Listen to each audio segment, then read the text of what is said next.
Miss Marple and the Murder at the Midnight Garden, Village of St. Mary Mead had never looked more enchanting than on that particular June evening when Mrs. Cynthia Blackwood decided to host what she insisted on, calling her Midnight Garden party, though it began promptly at 8 o'clock, as any proper English gathering should. The Blackwood estate, Thornfield House, stood at the edge of the village like a dowager aunt presiding over her less fortunate relations, its Georgian facade gleaming pale gold in the fading sunlight, its famous rose gardens releasing their heady perfume into the warm air. Miss Jane Marple, wearing her best lavender silk dress and a lace shawl despite the warmth, arrived precisely at 8:15. She had learned long ago that arriving slightly late allowed one to observe the dynamics already in motion, rather like a naturalist watching birds who had forgotten they were being studied. She accepted a glass of champagne from a circulating waiter, young Timothy from the village, looking uncomfortable in his borrowed jacket-hand positioned, herself near the old wisteria arbor where she had an excellent view of the terrace and lawn. Ah, Miss Marple. How delightful. Mrs. Blackwood swept toward her, a vision in emerald silk that must have cost more than most villagers earned in half a year.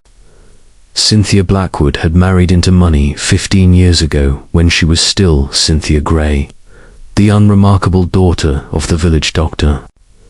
Her husband, the late Colonel Blackwood, had died 3 years past, leaving her a wealthy widow of 45, with a taste for entertaining and a talent for making others feel slightly inadequate. "I'm so pleased you could come. Though I must steal away shortly, I'm expecting a rather important telephone call from London." "How mysterious," Miss Marple said with her gentle smile, noting the brittle quality in Mrs. Blackwood's voice, the way her fingers worried at the heavy emerald pendant at her throat. "Your gardens are absolutely magnificent. The roses are particularly fine this year." "Yes, well, one must keep up standards." Mrs. Blackwood's gaze drifted across the lawn to where her stepdaughter, Veronica Blackwood, stood in animated conversation with Dr. Peter Haydock, the village physician and nephew of the late Dr. Haydock, whom Miss Marple had known so well.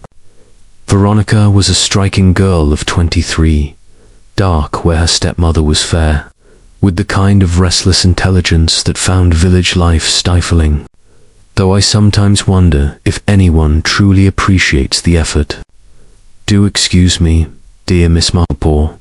Miss Marple watched her hostess glide away, and then turned her attention to the other guests scattered across the lawn like pieces on a chessboard. There was Colonel Melchett, the chief constable, deep in conversation with his wife about what appeared to be parish business, judging from their earnest expressions.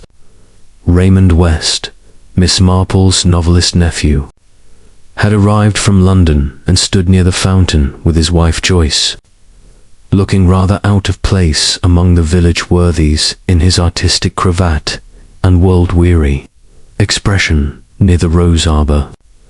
Mrs. Bantry from Gossington Hall was holding forth to a captive audience consisting of Miss Weatherby, the village spinster, and Mr. Edmund Craddock, the Blackwood solicitor, thin, precise man of 60 with the carefully neutral expression of someone who knew entirely too many secrets. Mrs. Bantry was describing, with considerable embellishment, the time she had found a body in her library, an event that had occurred some years ago and had lost nothing in the retelling, but it was a small drama unfolding near the greenhouse that captured Miss Marple's attention. Gerald Lloyd, a handsome young man of perhaps 30 who served as Mrs. Blackwood's estate manager, stood in what appeared to be an intense argument with Veronica. Though they kept their voices low, the rigid set of Gerald's shoulders and Veronica's flushed cheeks spoke volumes. As Miss Marple watched, Veronica said something sharp, turned on her heel and stalked toward the house, leaving Gerald staring after her with an expression that mingled frustration and something rather like desperation. Lovers quarrel, do you think? Miss Marple turned to find Dr. Haydock at her elbow, his kind, weathered face creased with concern. He had been watching the same scene.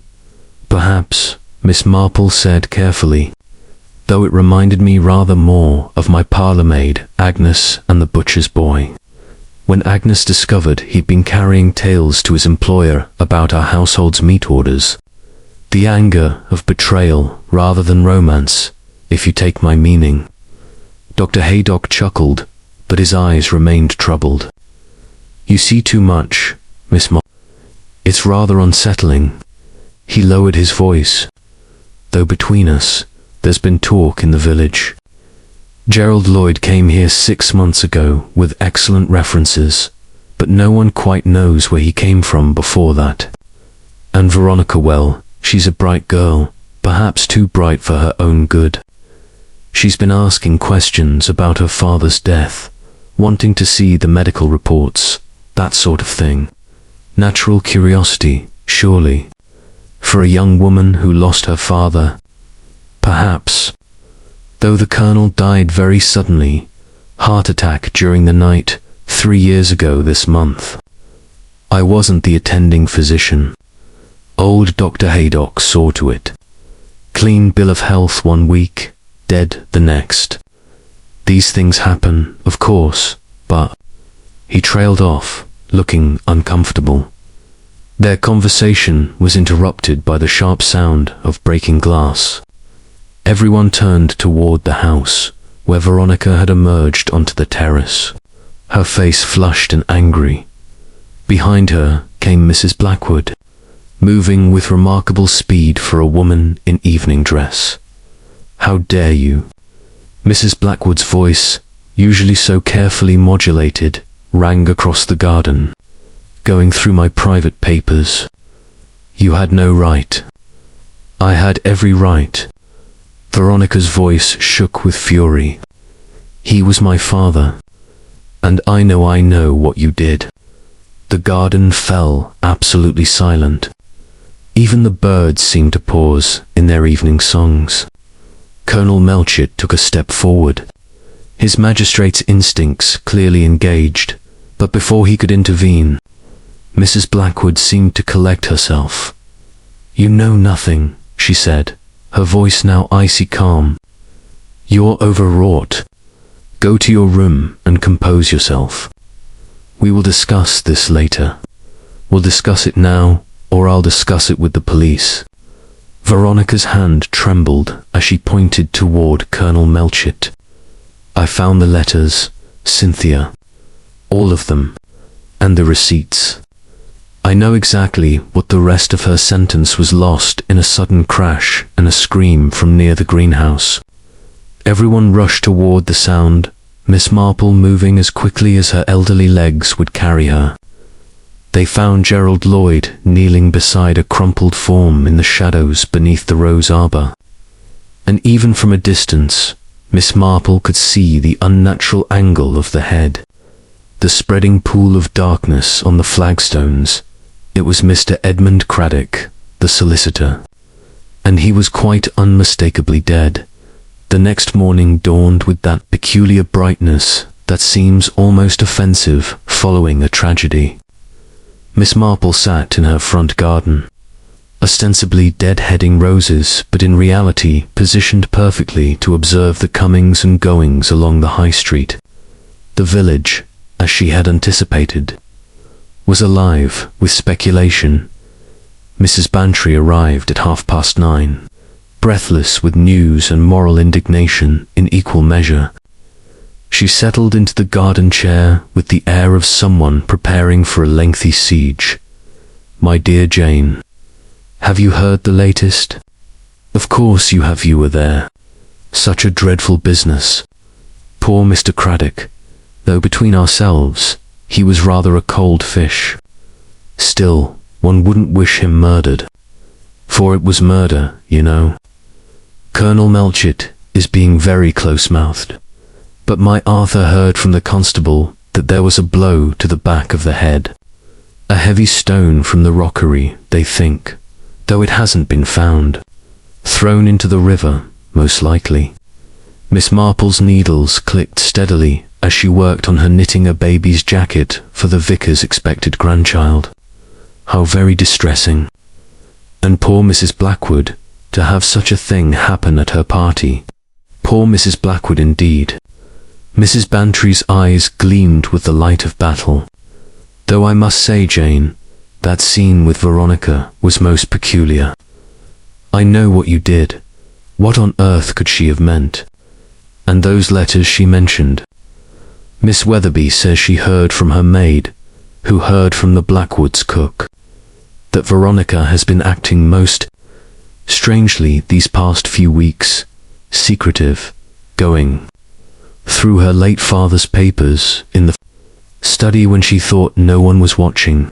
Young people do grieve in their own ways, Miss Marple observed mildly. Though 3 years is rather a long time to suddenly develop an interest in old papers. Exactly what I thought. And then there's that estate manager, Gerald Lloyd. Very handsome, I grant you.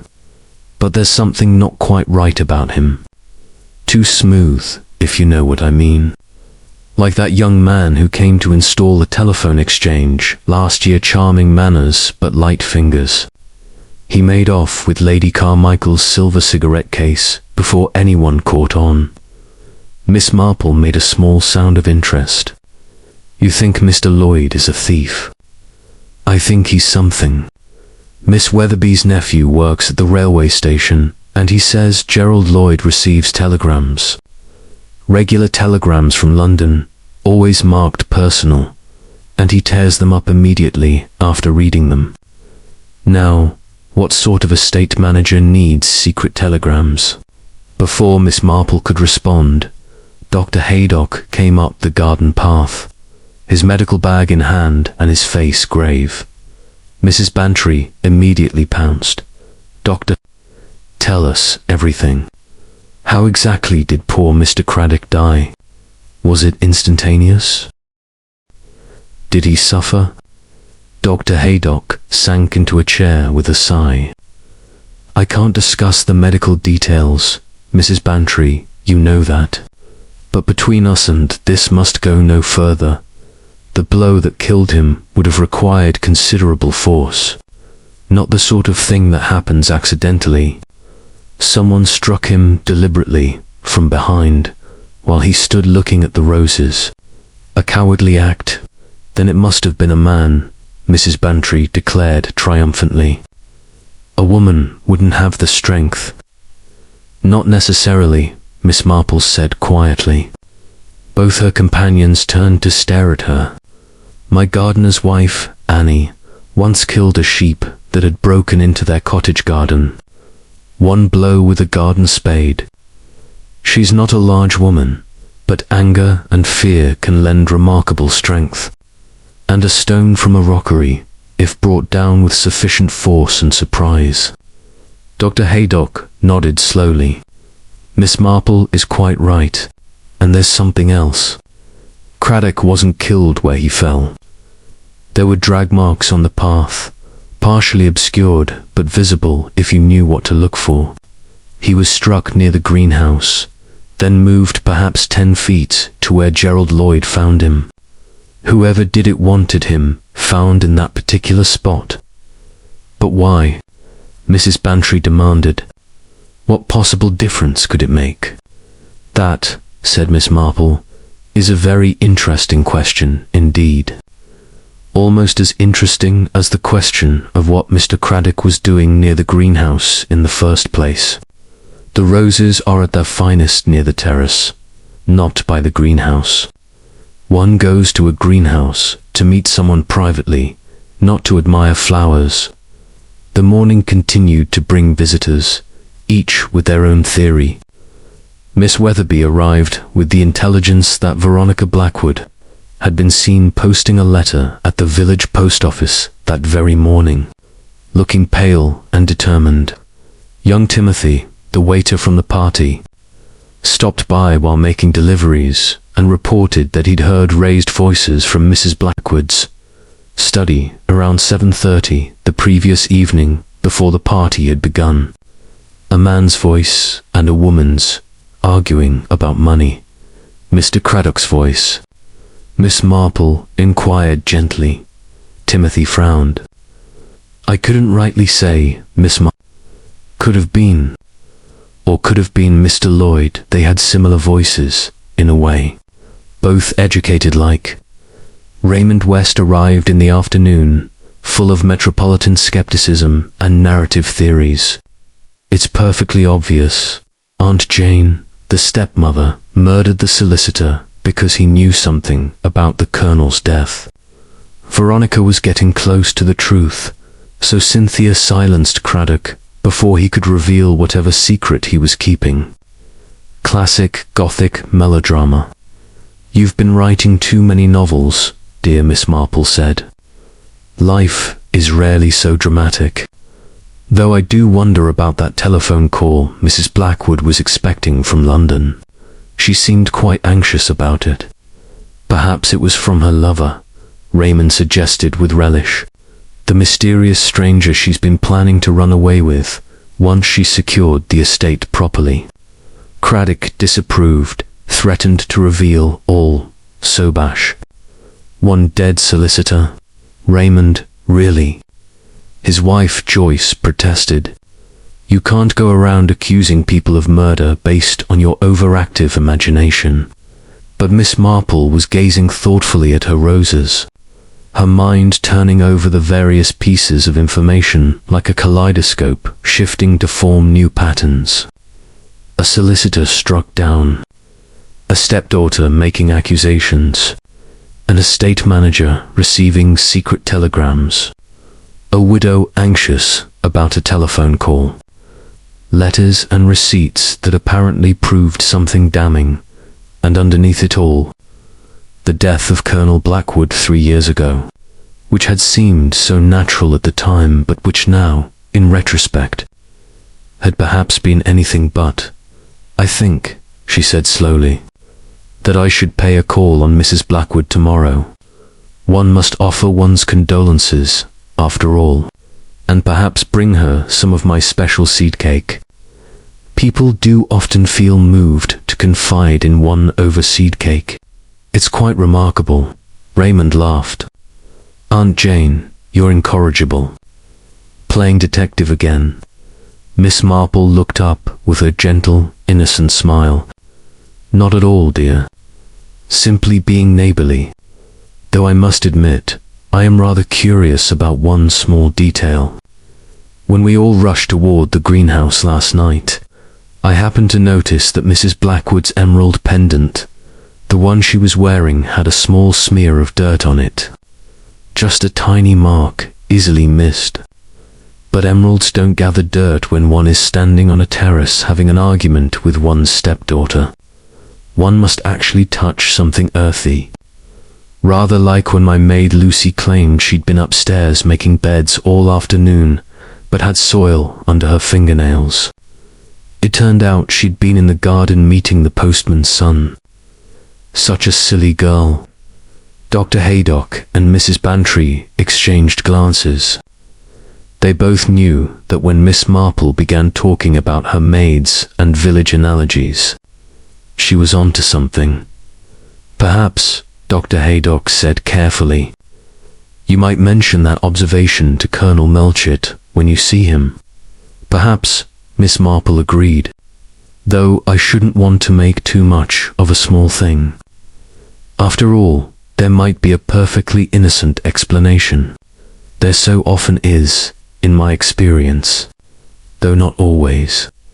Miss Marple's opportunity to observe came sooner than expected. Colonel Melchett, who had known her long enough to respect her peculiar insights, invited her to accompany him to Thornfield House the following afternoon, ostensibly as a friend to comfort Mrs. Blackwood, but actually as an extra pair of observant eyes. You see things. Miss Marple, he said bluntly as they drove up the gravelled drive. things that people like me miss because we're looking for evidence instead of human nature. And this case is a puzzle. Craddock was a careful man, methodical, not the type to have enemies. Yet someone hated him enough to bash his head in at a garden party. The house seemed subdued in the afternoon light, its curtains half drawn in a gesture toward morning. They were received by Mrs. Blackwood in her morning room, an elegant space decorated in cream and gold that somehow managed to look both expensive and lifeless. Cynthia Blackwood had aged overnight. The brittle confidence of the party was gone, replaced by a kind of rigid control that Miss Marple recognized from her parlour-maid. Lucy, when the girl had broken the Dresden shepherdess and tried to hide it. The guilt of concealment, not necessarily of the act itself. Colonel Melchett, Miss Marple, how kind of you to call. Her voice was steady, but her hands trembled slightly as she poured tea. The emerald pendant was absent, Miss Marple noted. In its place was a simple strand of pearls. Such a dreadful business. Poor Mr. Craddock. I still cannot quite believe it happened here. In my garden. I'm afraid I must ask you some questions. Mrs. Blackwood, Colonel Melchett said, accepting his tea with the awkwardness of a man more comfortable with brandy. Routine matters, you understand, of course. She set down the teapot with exaggerated care. Though I'm not sure what I can tell you. I was on the terrace when it happened. Everyone saw me there, indeed. But before that, you had an argument with your stepdaughter. She mentioned letters and receipts. What was she referring to? Mrs. Blackwood's lips tightened. The imaginings of a jealous girl. Veronica has never accepted me as her father's wife. She was 12 when I married the Colonel, old enough to resent what she saw as an interloper. These accusations of hers are simply another manifestation of that resentment. What specific accusations did she make? Colonel Melchett pressed. Nothing specific. Vague insinuations about papers she claimed to have found. There were no such papers. She's been going through her father's old effects, stirring up painful memories, and has convinced herself of some elaborate fantasy. You know how young girls can be, with their romantic notions and dramatic tendencies.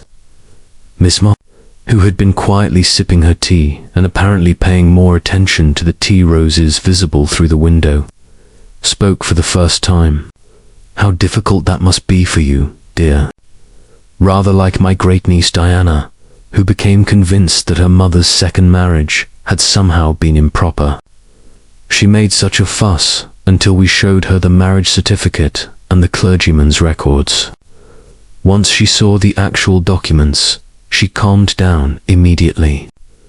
Perhaps if Veronica could see whatever papers she's concerned about, in your presence, it might settle her mind. It was delicately done, but Mrs. Blackwood flushed.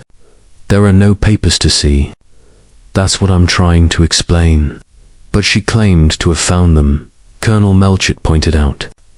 Where did she find them, if they don't exist? In her imagination. Mrs. Blackwood's composure cracked slightly. Or perhaps she's fabricated something. I wouldn't put it past her. She's been absolutely impossible since that estate manager arrived. Gerald Lloyd has been filling her head with ideas, encouraging her to question everything. I'm beginning to think hiring him was a terrible mistake. What sort of ideas? Miss Marple asked innocently. About the estate, the finances, how things should be managed. Veronica knows nothing about such matters, but Gerald treats her as though she were the mistress here instead of a guest in my home. It's most inappropriate. There was something off in her tone, Miss Marple thought. Not quite jealousy, but something adjacent to it. Fear, perhaps, that her authority was being undermined. And what was Mr. Craddock's opinion of Mr. Lloyd? Colonel Melchett asked.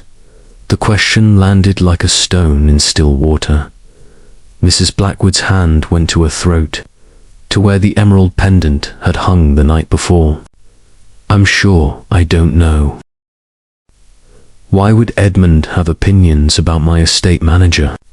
Because Mr. Craddock was your solicitor, handled your affairs, and presumably had some oversight of estate matters. It would be natural for them to interact.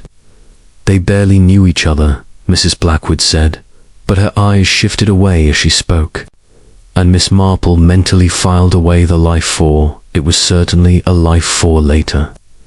Consideration. The interview was interrupted by the arrival of Veronica herself, who appeared in the doorway looking pale but determined. She had her father's dark eyes, Miss Marple noticed, and the same set to her jaw that suggested stubbornness rather than weakness. Colonel Melchett, I'm glad you're here. I have something important to tell you. She ignored her stepmother completely. Mr. Craddock came to see me 3 days ago, in private. He asked me to meet him at the party, by the greenhouse, at precisely 8.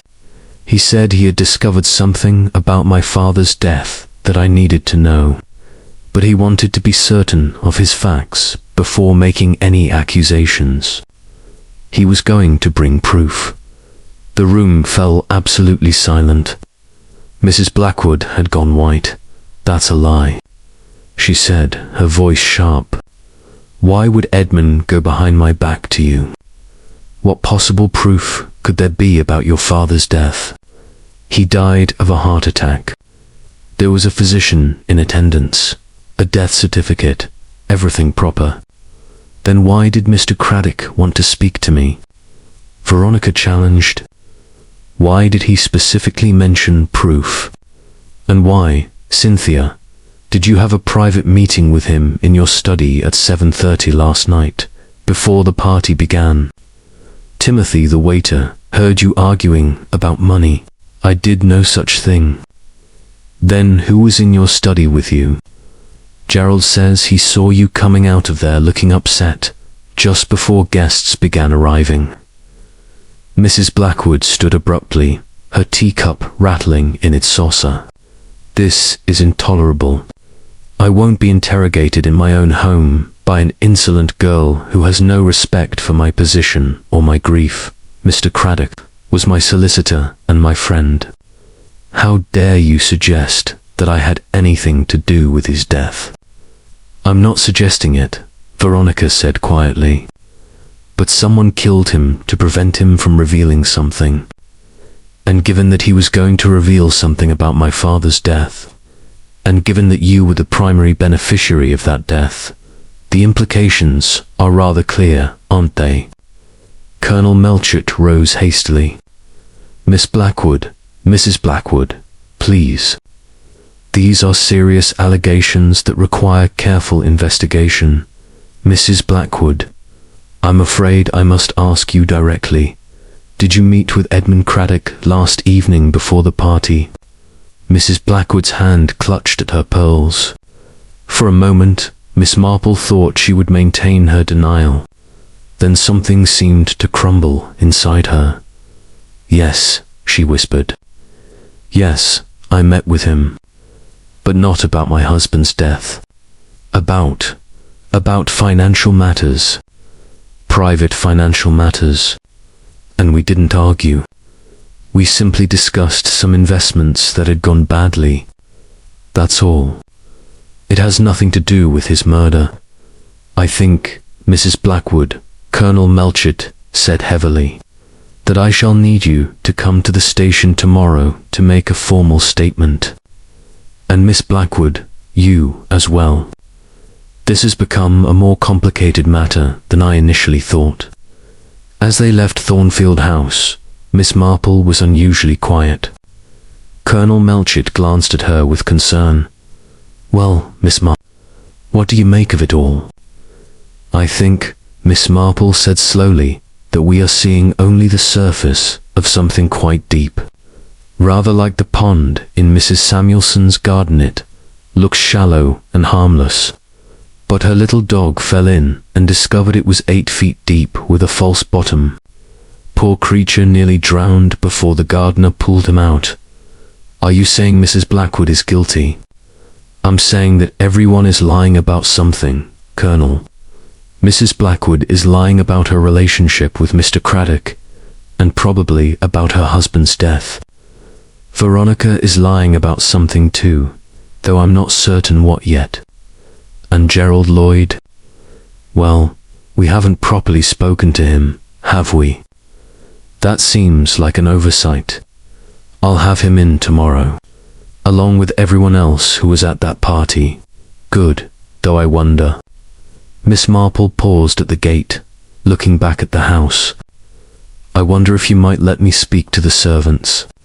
People confide in servants, you know, and servants talk among themselves. They often know more about a household's secrets than the family realizes. I'll arrange it, Colonel Melchett promised. Though I must ask, Miss Marple, do you have any theory yet about who killed Craddock?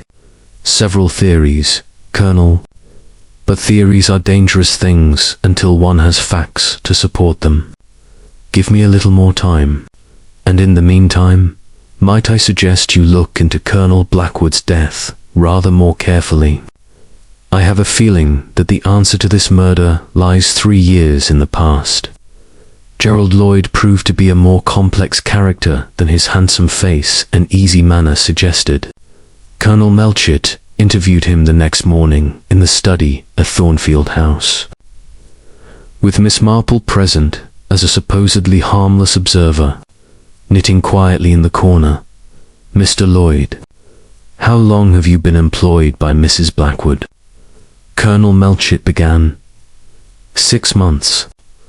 I answered an advertisement in the Times last December. Mrs. Blackwood was looking for someone with estate management experience. The previous manager had retired quite suddenly, and your previous employment? A barely perceptible hesitation. I managed the Thornbury estate in Gloucestershire for 5 years. Before that, various positions. I can provide references. Yes, we'll need those. Colonel Melchett consulted his notes. You discovered the body. Tell me exactly what happened. Gerald's jaw tightened. I was walking toward the greenhouse side, left some pruning shears there earlier, and wanted to retrieve them before it got dark.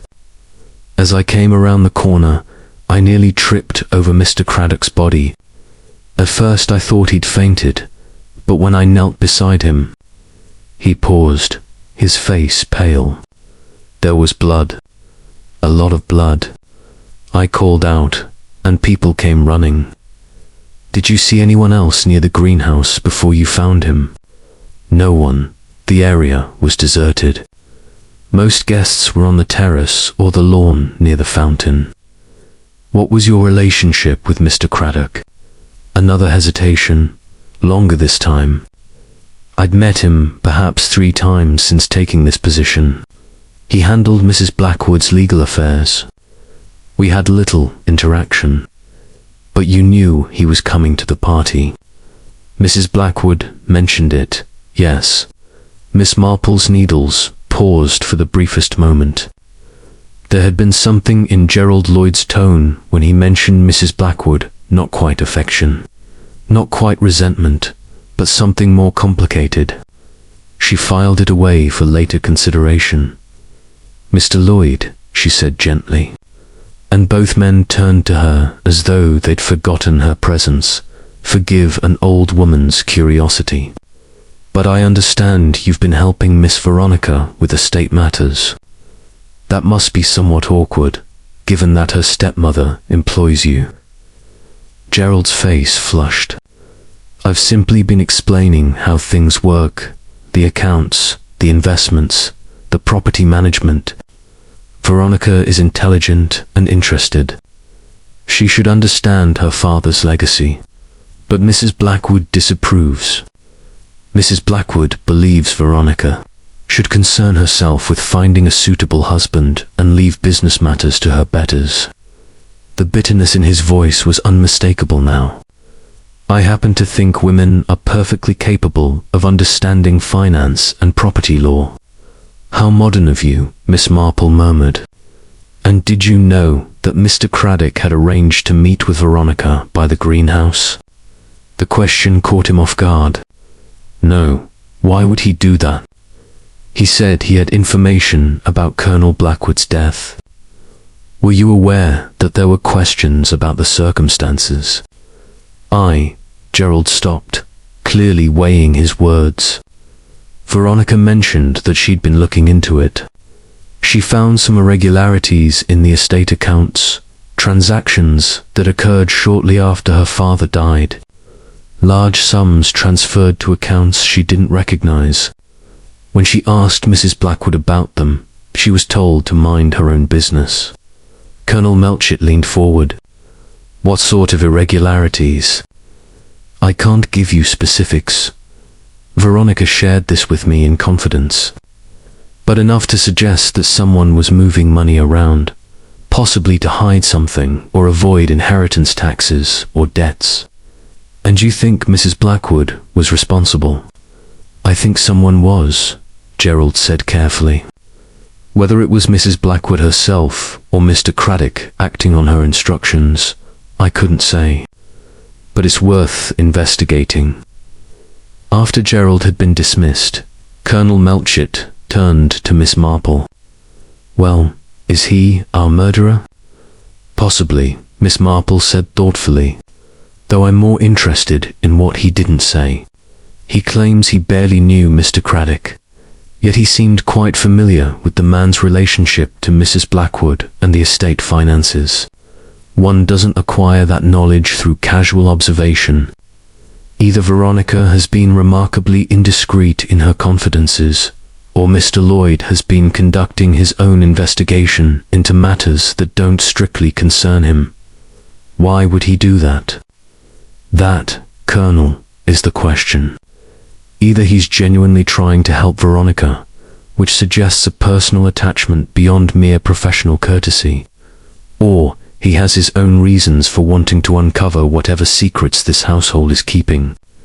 My maid Lucy once took an extraordinary interest in our household accounts, which I thought was mere nosiness, until I discovered she was being courted by a bank clerk, who wanted to know if we were creditworthy before he proposed. People's motivations are often more selfish than they appear. The afternoon brought interviews with the other party guests. Mrs. Bantry confirmed that she'd been discussing her library body with Miss Weatherby and Mr. Craddock just minutes before the murder, and that Craddock had seemed distracted, checking his watch repeatedly, as though he had an appointment, she said significantly. Miss Weatherby, fluttering with nerves, reported that she'd seen Mrs. Blackwood slip away from the terrace at approximately 8:25, heading toward the greenhouse path, though I'm sure it was perfectly innocent. Perhaps she needed a moment's peace from the party. Hosting is so exhausting. Timothy, the waiter, questioned again, became more certain that the argument he'd overheard had involved Mrs. Blackwood and Mr. Craddock.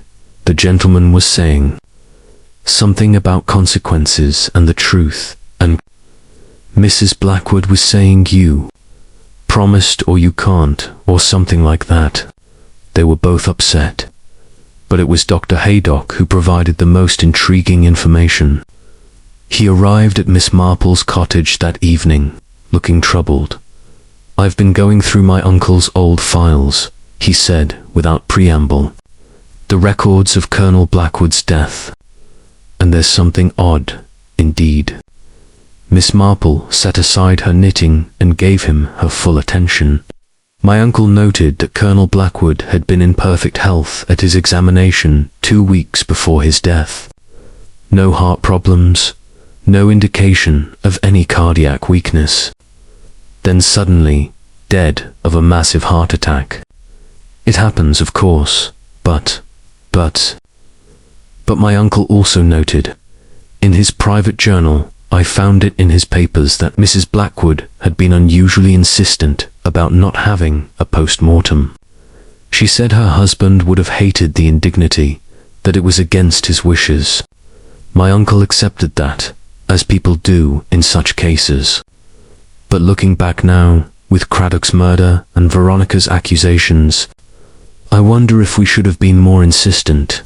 Could the body be exhumed? It would require a court order, which would require evidence of suspicious circumstances, which we don't have, beyond a dead solicitor and some vague accusations from a stepdaughter. Miss Marple was silent for a long moment, her mind working. Finally, she said, "Dr. Haydock, if someone had wanted to simulate a heart attack, how might they do it?" He looked startled. "There are several methods, some quite difficult to detect.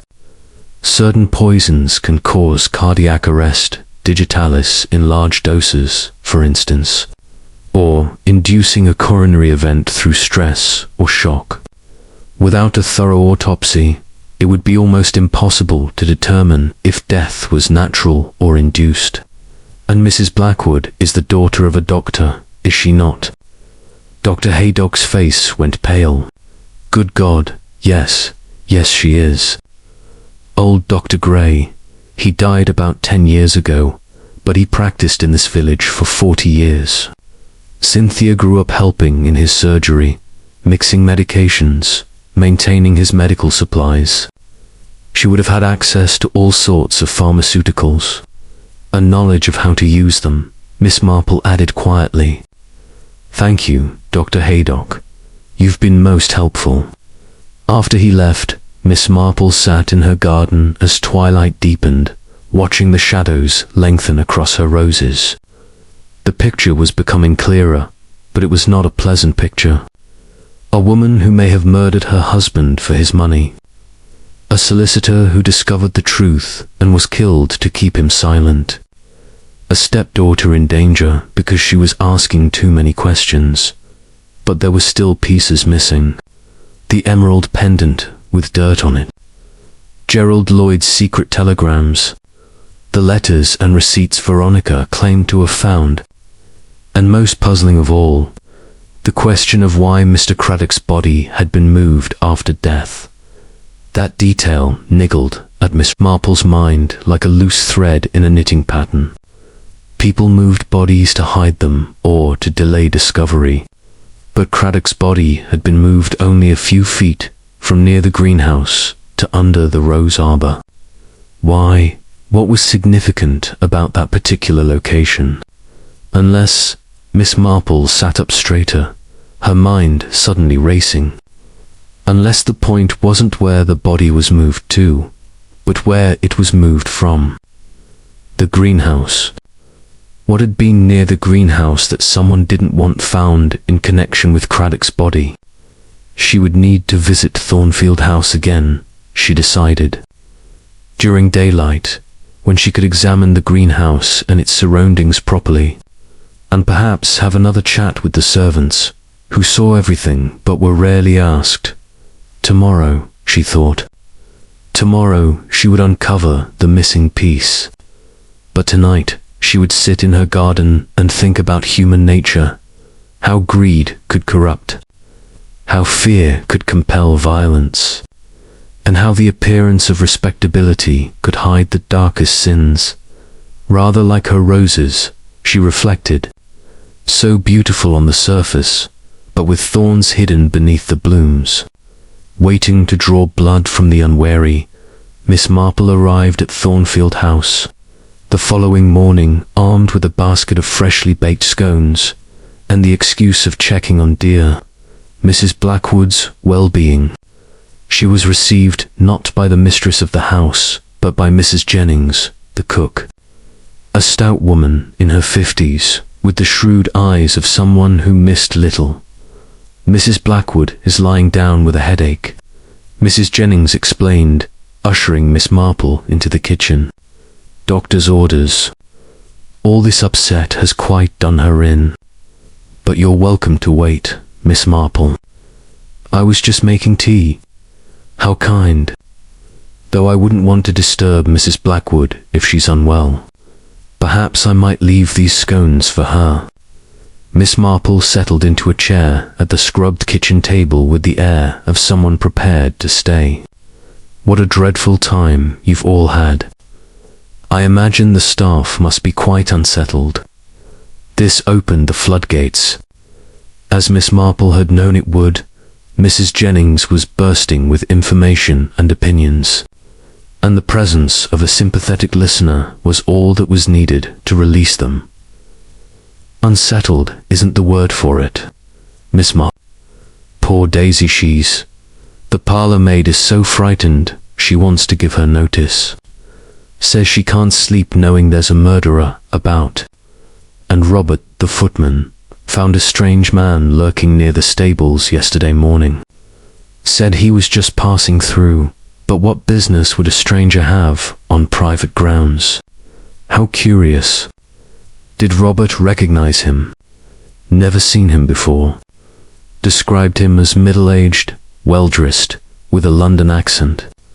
Robert told him to clear off, and he did, but it was peculiar timing, don't you think? Very peculiar indeed. Miss Marple accepted her tea thoughtfully. And I imagine the police have been questioning all the staff about the night of the party. Oh yes, over and over. What we saw, what we heard, who was where and when. As if we had time to notice such things while serving 50 guests. Though I did tell that Colonel Melchett about hearing Mr. Craddock on the telephone earlier that day. Miss Marple's attention sharpened, though her expression remained mildly interested. Mr. Craddock was here earlier. Came in the afternoon, around 3 o'clock. Said he needed to use the telephone, claimed his office line was out of order. Mrs. Blackwood wasn't best pleased, but she let him use the study. I was passing in the hallway, taking fresh linens upstairs. I heard him quite clearly. He was talking to someone in London, making arrangements to examine some documents at Somerset House. Death certificates, he said, or marriage certificates. Something official, did he say, whose documents? Not that I heard. But he sounded excited, like he'd discovered something important. Used words like discrepancy and falsification. Then Mrs. Blackwood came along and shooed me away. So I don't know what else was said. Miss Marple filed this away carefully. Somerset House was where birth, marriage, and death records were kept. If Craddock had been planning to examine such documents, it suggested he was verifying some aspect of someone's history. Colonel Blackwood's death certificate, perhaps. Or something else. Mrs. Jennings, might I ask a rather odd question? On the night Colonel Blackwood died, 3 years ago, do you remember anything unusual? Any visitors that day, or strange occurrences? The cook's face darkened. I remember it well, Miss Marple. Such a shock it was. The Colonel had dined heartily that evening. Roast lamb, his favourite. Seemed in perfect spirits.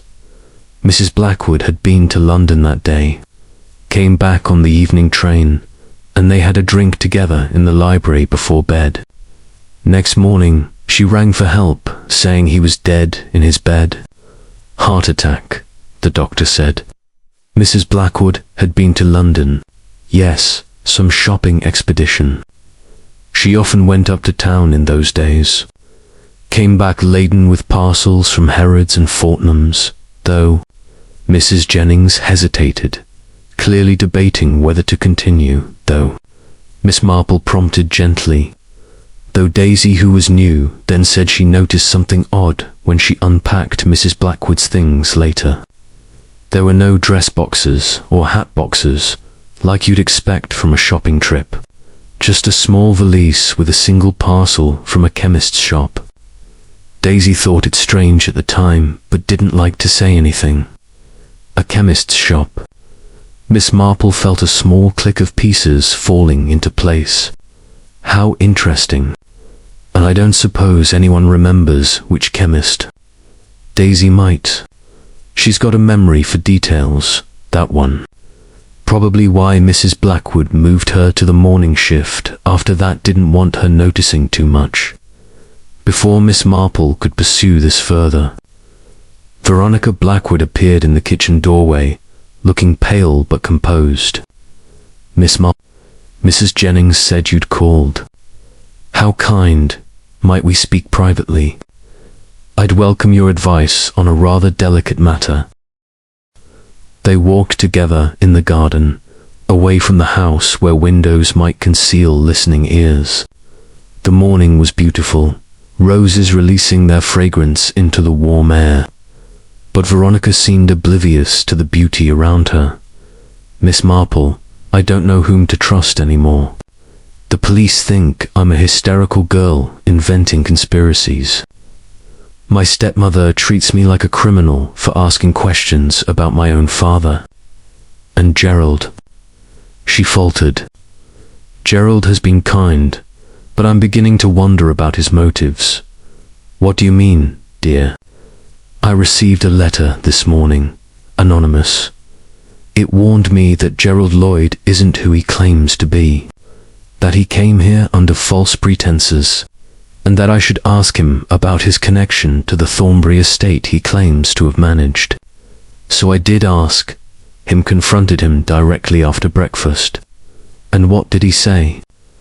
He admitted that his references were embellished. He never managed the Thornbury estate. He was the assistant manager, dismissed after some dispute about the accounts. He changed his references to make himself more employable. He swears that's all it was, a desperate man's lie to secure a position. But how can I trust him now? A very good question, Miss Marple said, though I wonder more about who sent you that letter. Someone wants to undermine Mr. Lloyd's credibility with you. Why? Veronica looked startled. I hadn't thought of it that way. Someone is playing a game, my dear, and we are all pieces on the board. Mr. Craddock is dead because he learned something dangerous. You've been making accusations that threaten someone, and now someone is trying to isolate you by destroying your trust in Mr. Lloyd. The question is, who benefits from your isolation? Cynthia, Veronica whispered. If I have no one to support me, no one to believe my accusations, then she's safe. Perhaps. Though we mustn't jump to conclusions. Tell me, those letters and receipts you mentioned at the party, the ones you said you'd found, do you still have them? Veronica's face went pale. That's the thing, Miss Marple. They've disappeared. I kept them hidden in my room, in a locked box. But yesterday, when I went to retrieve them to show to Colonel Melchett, the box had been forced open and the papers were gone. Someone broke into my room and took them. Did you tell the police? I tried, but without the actual documents, how can I prove they ever existed? It's my word against Cynthia's, and I'm just the bitter stepdaughter with an overactive imagination. Miss Marple patted her hands sympathetically. Don't despair, dear. Papers leave traces. What exactly did these documents show? Invoices from a chemist in London, Barclay and Sons on Harley Street, dated the week before my father died. Large quantities of digitalis tablets, signed for by Cynthia. My father wasn't taking I checked with Dr. Haydock. He had no heart condition that required it. And there were letters from Mr. Craddock to my father, dated 2 months before his death, warning him that his wife had been making inquiries about his will and life insurance, suggesting that he might want to reconsider the terms. And your father's response? There was a draft letter, never sent. He was planning to change his will, to leave the bulk of his estate in trust for me, with only a modest annuity for Cynthia. He'd discovered she'd been unfaithful, There were letters from someone she'd been meeting in London. He was devastated, but trying to handle it quietly, for the sake of appearances. But he died before he could change the will, so everything went to her. The picture was nearly complete now. A wife with emotive money, lots of it, that she'd lose if her husband changed his will. The means digitalis, from a London chemist, easy to disguise in food or drink. An opportunity she'd been with him the night he died. Then, 3 years later, when the solicitor who knew about those warning letters began putting pieces together, he too had to be silenced. But Miss Marple was troubled by something else. "Veronica, where exactly did you find these papers?" "In my father's desk, in a secret compartment. I only discovered it by accident last month, when the desk needed repairs. The carpenter found a hidden drawer in the back. And did anyone know you'd found them?" I told Gerald. And I mentioned it to Mr. Craddock when he came to tea a few weeks ago. I wanted his legal opinion on whether the invoices could constitute evidence of wrongdoing. What did Mr. Craddock say? He said they were suggestive, but not conclusive. That he'd need to investigate further, to see if the digitalis had actually been purchased, and if there was any record of my father ingesting it. He asked to borrow the papers, but I refused. I didn't want them leaving my possession. Her voice broke. I should have let him take them. Perhaps, if he'd had actual evidence, he'd have gone to the police instead of confronting Cynthia, and he'd still be alive. "You mustn't blame yourself," Miss Marple said firmly. "Mr. Craddock made his own choices, but I think we need to visit that greenhouse, and quite soon. There's something there that someone didn't want found near Mr. Craddock's body." They walked together to the greenhouse, a substantial Victorian structure of glass and iron that housed orchids and exotic plants.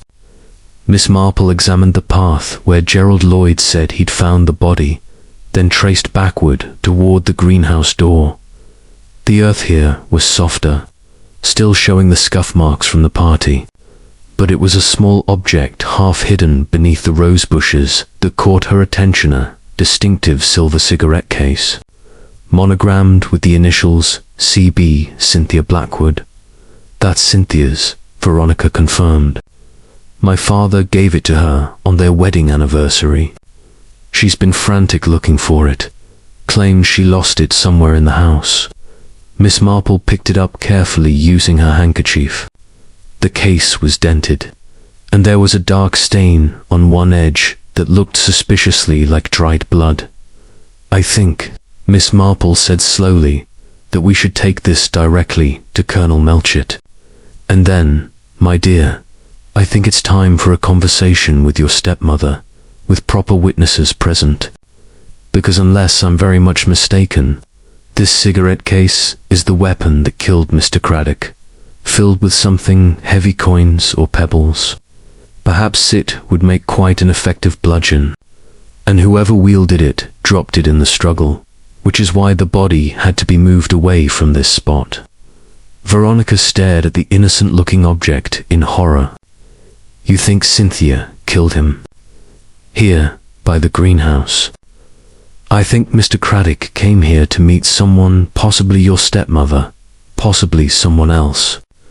There was a confrontation, a moment of panic or rage, and the cigarette case became a weapon. The killer then dragged the body toward the rose arbor, hoping to disassociate the death from the greenhouse and whatever meeting was supposed to take place here. But in the darkness and confusion, they didn't realize they'd dropped the case. But why meet here at all? Why not in the house, or refuse to meet him? Because, Miss Marple said, the greenhouse is secluded and private. One can see people approaching, but not be overheard. It's where one goes for secret meetings, as I suspect your stepmother knew quite well. I wouldn't be surprised if this is where she met her London lover, back when your father was alive. People are creatures of habit, Veronica. We return to the same places for the same purposes, even when circumstances change. Colonel Melchett wasted no time once he had the cigarette case in his possession. By afternoon, a grim-faced group had assembled in the morning room at Thornfield House.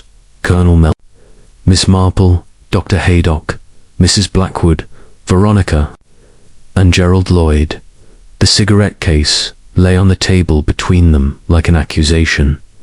Mrs. Blackwood, Colonel Melchett began without preamble. This cigarette case was found near the greenhouse, beneath the roses. It's monogrammed with your initials, and it has what appears to be blood on it. Can you explain how it came to be there? Cynthia Blackwood stared at the case, her face completely white. I lost it. At the party. I told everyone I'd lost it. Where did you lose it? I don't know. That's what lost means. I had it earlier in the evening, and then it was gone. I assumed it had fallen out of my pocket somewhere on the grounds. The blood on it is Mr. Craddock's blood, Colonel Melchett said flatly. The laboratory confirmed it this morning. This case was used to strike him. Now, I'll ask you again, how did it come to be at the scene of the murder? I don't know. Her voice rose hysterically. Someone must have taken it. Someone must have used it to frame me. Rather convenient, Veronica said coldly, that someone would steal your cigarette case, use it to murder the man who was investigating you, and then carelessly drop it at the scene. It's the truth. The truth, Gerald Lloyd said quietly, is that you met Edmund Craddock by the greenhouse at 8:30 that night, just as he'd arranged to meet Veronica, but you intercepted him first. You'd discovered somehow that he'd found evidence of your involvement in Colonel Blackwood's death. So you got there early, confronted him, and when he wouldn't be silenced, you killed him. No. But Cynthia's denial sounded weak even to her own ears. Miss Marple spoke for the first time, her voice gentle but implacable. Mrs. Blackwood, I think it's time to stop pretending. We know about the digitalis you purchased from Berkeley & Sons chemist on Harley Street. We know that your husband was planning to change his will after discovering your infidelity. We know that Mr. Craddock had warned Colonel Blackwood about your intentions, and that he was preparing to examine official records at Somerset House, possibly looking for evidence that the death certificate was falsified, or that there were grounds for an inquest. And we know that you were alone with your husband the night he died, after returning from London with a parcel from that very chemist. The room was utterly silent. Cynthia seemed to shrink into herself, her beautiful face aging before their eyes. You don't understand, she whispered finally. You don't understand what it was like. I married him for security. Won't lie about that. My father died in debt, and I had nothing. The Colonel was kind, comfortable, respectable. I thought I could be content. But then I met James. James, Colonel Melchett prompted. James Thornbury. He managed the Thornbury estate in Gloucestershire. We met at a house party, and for the first time in my life, I felt alive. We planned to run away together, but James had debts, gambling debts. We needed money. My husband's money. The Colonel refused to lend it to me when I asked, said James was a bad investment. So I thought if the Colonel died, I'd inherit everything. James and I could start fresh. So you poisoned him, Veronica said, her voice shaking with rage and grief. You murdered my father for money to give to your lover. It wasn't supposed to be murder. I just wanted him to sleep, to have heart palpitations, to seem ill so I could call Dr. Haydock and have him prescribe bed rest. Just enough to... to worry him, to make him more amenable to my suggestions about money. But I must have miscalculated the dose, because he never woke up. She was crying now, mascara streaking down her face. It was an accident. I never meant to kill him. But you let everyone believe it was natural causes, Dr. Haydock said, his voice hard with disgust. You used your knowledge of your father's medical practice to stage a convincing heart attack. You refused a post-mortem. You lied to everyone. What choice did I have? By then the damage was done. Confessing wouldn't bring him back. And James was waiting, needing the money. What happened to James Thornbury? Miss Marple asked, though she suspected she already knew. He took the money, £50,000. I gave him after the estate was settled and disappeared. Went to America, I heard later, leaving his debts and his promises behind. I never saw him again. The bitterness in her voice was profound. So I was left here, alone, trying to manage an estate I never wanted, playing the grieving widow to a man I'd killed. And then Veronica started asking questions, and Edmund Craddock started investigating, and I realized it was all going to come out. So you killed Craddock too, Colonel Melchett said heavily. To protect yourself. But here, surprisingly, Cynthia looked up with something like relief in her eyes.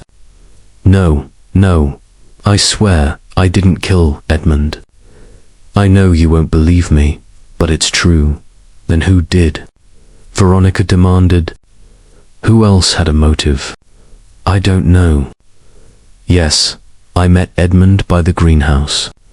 He'd sent me a note saying he knew about the digitalis, that he had proof of what I'd done. He wanted to meet privately before the party, to give me a chance to confess before he went to the police. We argued. I begged him to keep silent, offered him money, anything. But he refused. Said his conscience wouldn't allow it, that justice for the colonel required the truth. Her voice broke. He left me there by the greenhouse, said he was going to find Colonel Melchett immediately. I was desperate, terrified, but I didn't kill him. I went back to the terrace, tried to appear normal. When we all heard Gerald's shout and found Edmund dead, I was as shocked as anyone. Then who struck him down between the greenhouse and the rose arbor? Colonel Melchett demanded. I don't know. Someone else must have been there, someone who also wanted him silenced. Or someone who... She trailed off, her eyes widening. Someone who wanted me blamed for his death. The room fell silent as everyone considered this. It was Gerald Lloyd who spoke first, his voice thoughtful. She's right, you know. The cigarette case is too obvious. If Mrs. Blackwood had actually killed Craddock, she wouldn't have used her own monogrammed case as a weapon. She'd have found something untraceably rock, a branch, something that couldn't be connected to her, and she certainly wouldn't have dropped it at the scene. Unless she panicked, Colonel Melchett countered. Mrs. Blackwood doesn't panic, Veronica said slowly, and everyone turned to look at her. That's one thing I've learned about her over the years. She's cold, calculating, methodical. Even her confession just now was controlled. If she'd killed Mr. Craddock, she'd have done it efficiently and covered her tracks completely. This murder was messy, improvised, desperate, completely unlike her. Miss Marple nodded slowly. I believe you may be right, Miss Veronica. Which means we're back to our original question. If Mrs. Blackwood didn't kill Mr. Craddock, who did? And more importantly, why? Perhaps, Dr. Haydock suggested, we should ask who else knew about Craddock's investigation. Who else had access to Mrs. Blackwood's cigarette case? And who else stood to gain from Craddock's death? The answer, when it came from an unexpected source. The door to the morning room opened, and Mrs. Jennings appeared, her face flushed from hurrying. "Begging your pardon, Colonel Melchett, but there's something I think you should know. That stranger Robert saw lurking about yesterday, he's back." And Daisy just recognized him, says she saw his photograph in Mrs. Blackwood's room once. Years ago, though the frame disappeared shortly after. She thinks it's James Thornbury. The name fell into the room like a stone into still water. Everyone turned to stare at Cynthia, whose face had gone from white to grey. "James," she whispered, "here. But that's impossible. He's in America. He's been gone for 3 years. Has he?" Miss Marple said softly. "Or is that simply what he wanted you to believe?" "Mrs. Blackwood, I think you'd better tell us everything about James Thornbury. Because unless I'm very much mistaken, he's been much closer than America, and he may very well be a murderer." The revelation that James Thornbury might be in the vicinity sent Colonel Melchett into immediate action. Within an hour, constables were searching the grounds and the village, inquiring at the inn and the railway station, looking for a well-dressed man of about 45, with dark hair greying at the temples and a London accent, but it was as though he'd vanished into thin air. Miss Marple, meanwhile, had requested a private conversation with Daisy, the parlour-maid whose memory for details had already proved valuable. They sat in the servants' hall, with Miss Marple's knitting providing a comfortably domestic atmosphere that encouraged confidences. "Now, Daisy, I want you to think very carefully," Miss Marple said gently. "This photograph you saw in Mrs. Blackwood's room, can you describe it?" Daisy, a slight girl of perhaps 20 with intelligent eyes, nodded eagerly. "It was in a silver frame on her dressing table, Miss. Just there for a few days after the Colonel died. I remember because it appeared quite suddenly, and then, just as suddenly, it was gone. The gentleman in the photo was handsome, with a nice smile, standing in front of a big house. There was writing on the bottom, J.T. Thornbury Hall. That's how I knew it was Mr. Thornbury. Mrs. Blackwood caught me looking at it once, and she was ever so angry. Told me to mind my own business and not go gossiping. And you're certain the man Robert saw yesterday is the same man from the photograph?" "As certain as I can be, Miss. It was 3 years ago, but he has a distinctive facer scar through his left eyebrow, very faint but noticeable. The man at the stables had the same scar." Miss Marple filed this detail away. "Tell me, Daisy, in the months before Colonel Blackwood died, did Mrs. Blackwood receive many visitors? Anyone unusual?" Daisy hesitated, then lowered her voice. "There was someone, a gentleman who came to the house 3 or 4 times, always in the afternoon when the Colonel was out. Mrs. Blackwood said he was an old family friend, but, well, they'd take tea in the morning room with the door closed, and once I heard them laughing together, very intimate. And another time, I saw him kiss her hand when he was leaving, not in a friendly way, but in a romantic way, if you understand me." "Did you see his face?" "Not clearly, miss. He always wore a hat pulled low, and he'd leave quickly. But he moved like a gentleman, spoke well. And I did see he had a scar over his eyebrow when his hat brim lifted once in the wind. So James Thornbury had been visiting Thornfield House before the Colonel's death, Miss Marple thought. That suggested premeditation, planning. The question was, how much had he known about Cynthia's plans? Had he been a passive beneficiary of the murder, or an active conspirator? She found Gerald Lloyd in the estate office, ostensibly reviewing accounts, but clearly distracted.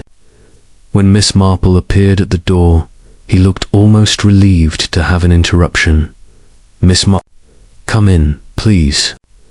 I assume you want to ask me more questions about my false references and general untrustworthiness. Not at all, dear boy. I want to ask about James Thornbury and the Thornbury estate. You see, you claimed to have been assistant manager there, dismissed after a dispute.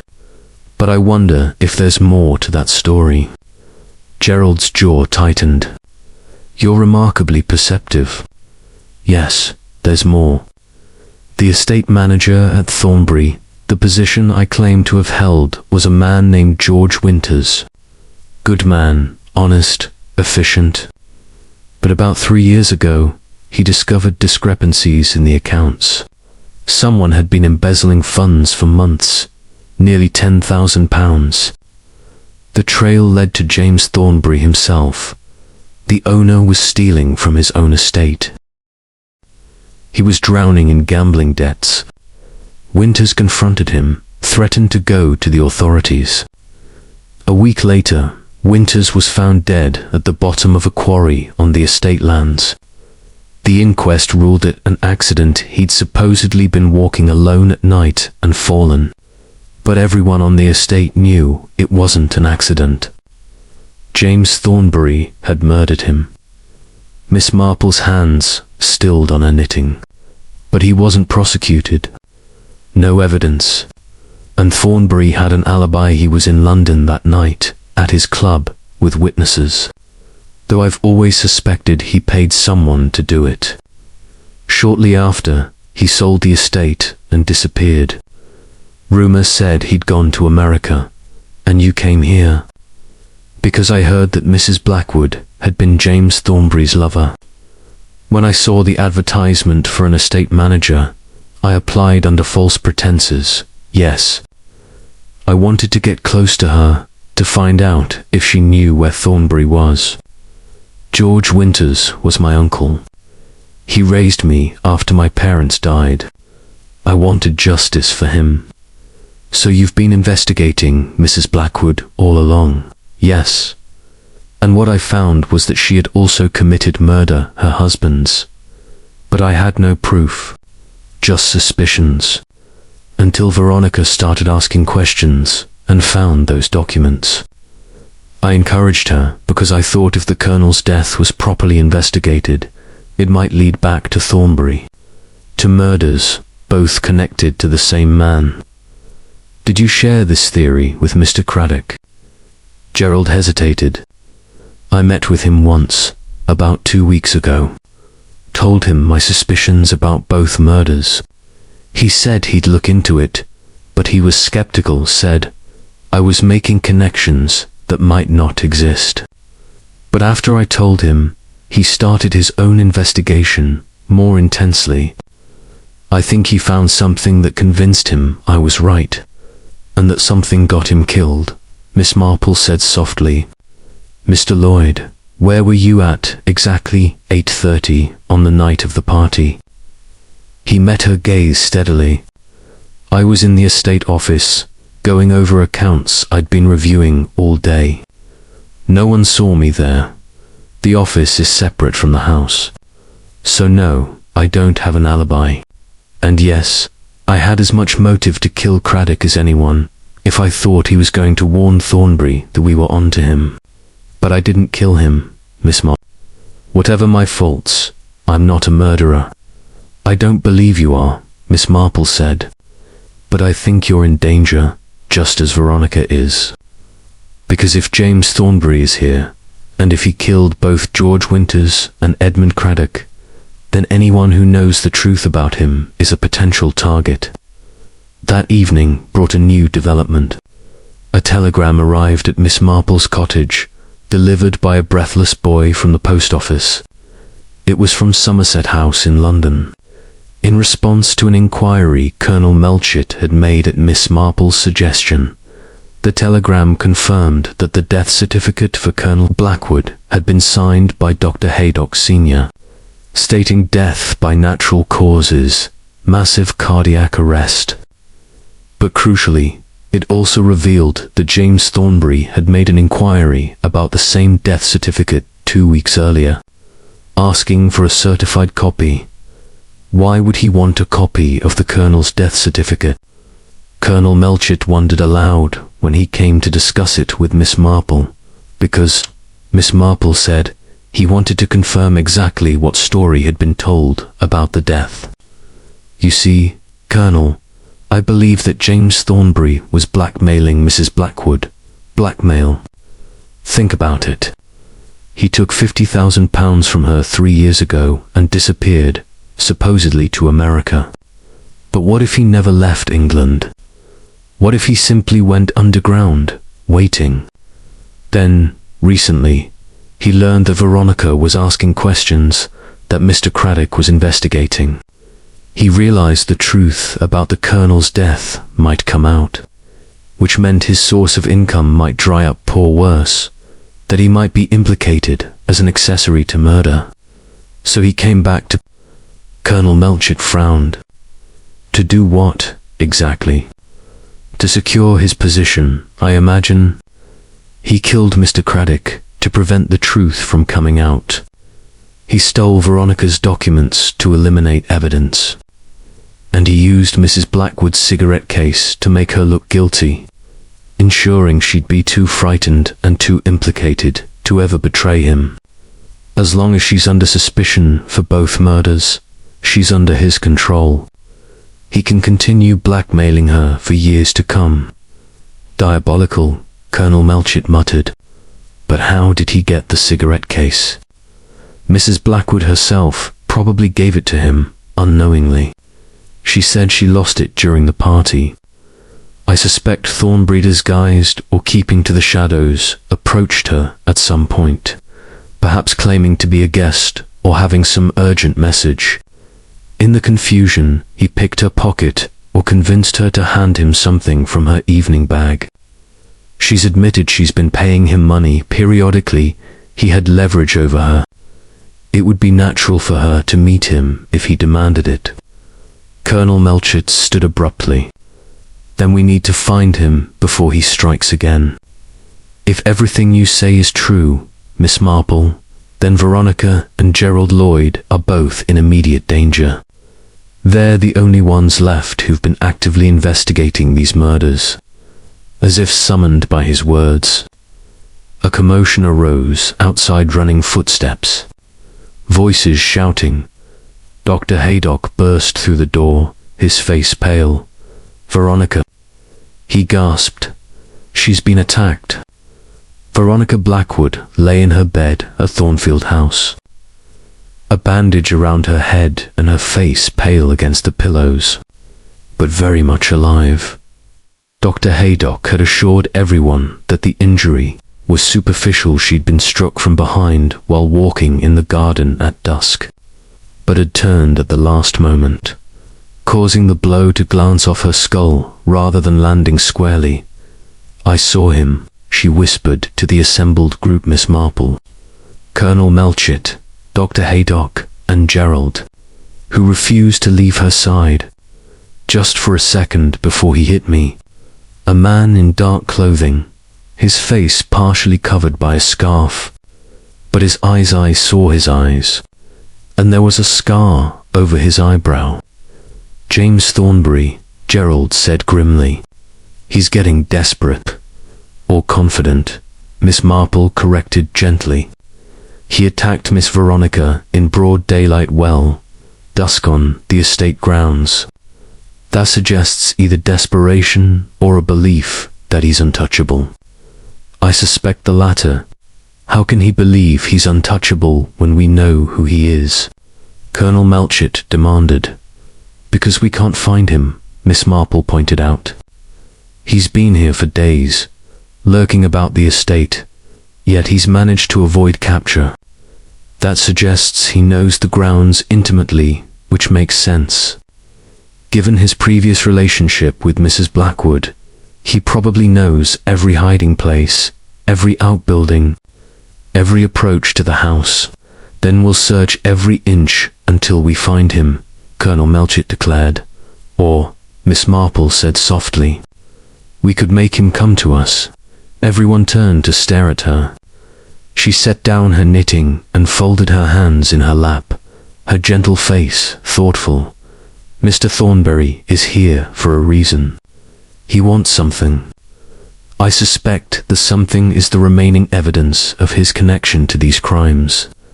Perhaps documents that Mrs. Blackwood kept as insurance against him, or proof of the blackmail payments.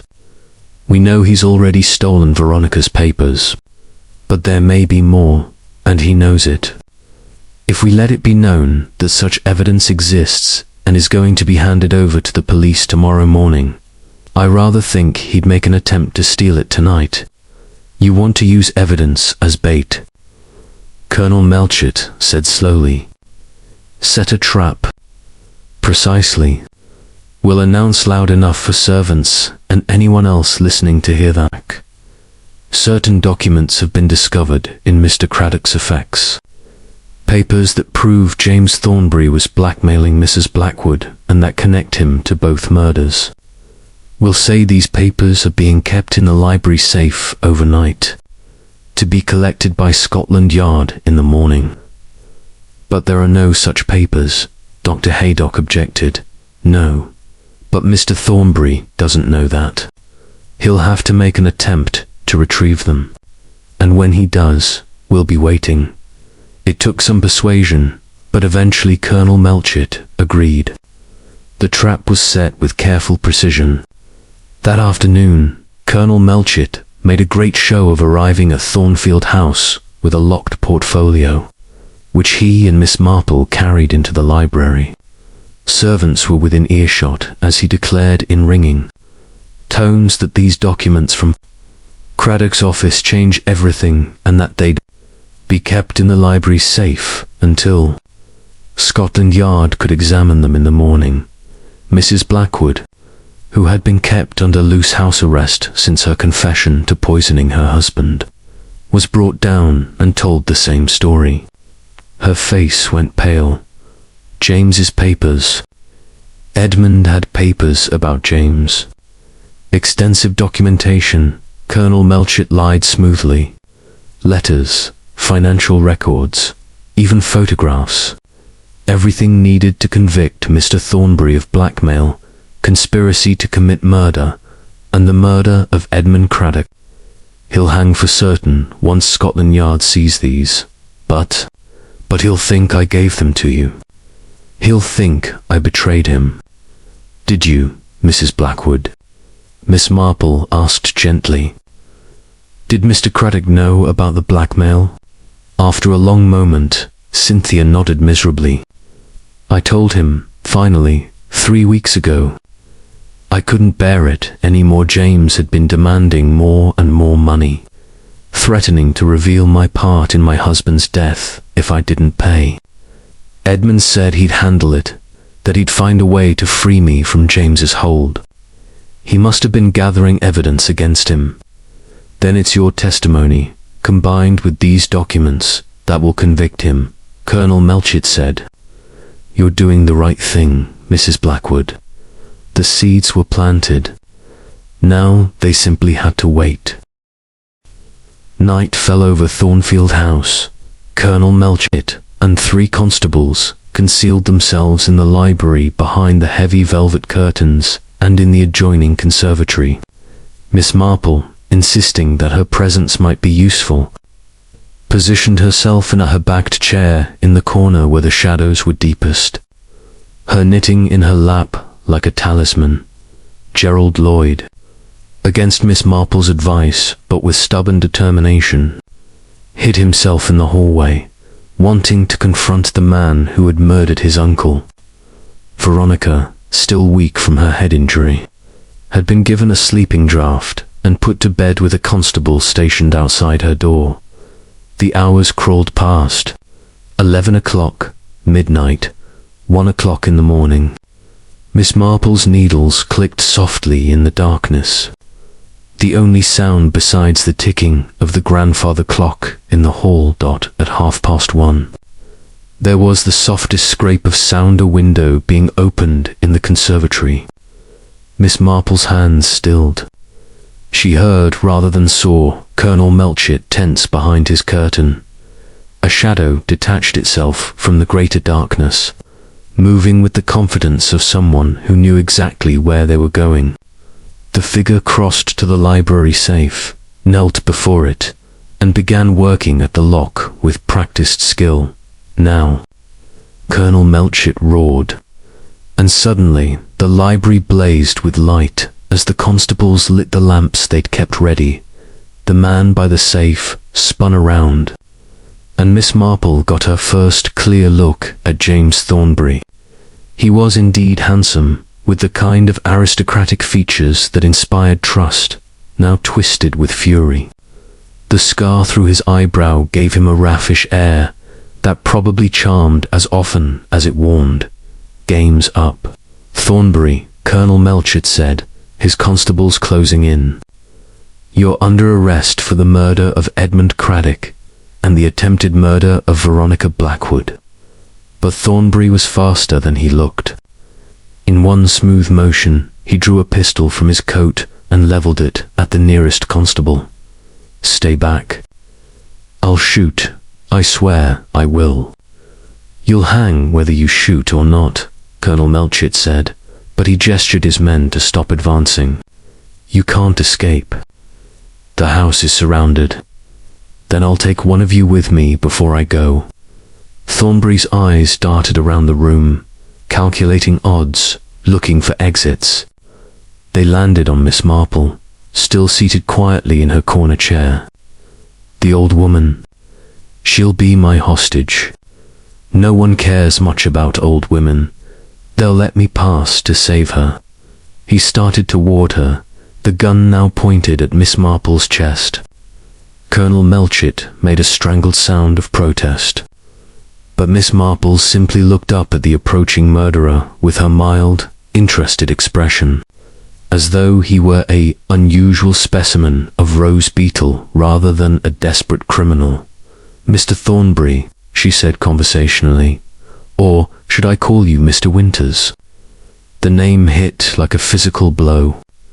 Thornbury stopped dead, his face going slack with shock. "You see," Miss Marple continued in her gentle voice, "I've been thinking about that scar of yours. Such a distinctive feature. And Gerald Lloyd mentioned that his uncle, George Winters, had a scar in exactly that location from a childhood accident with a cricket ball. How coincidental that you should have the identical scar." "You're mad," Thornbury said, but his voice shook. "I'm James Thornbury. Everyone knows that. Everyone believes it," Miss Marple corrected. "But I don't think you are James Thornbury at all. I think you're George Winters, the estate manager who was supposedly murdered 3 years ago.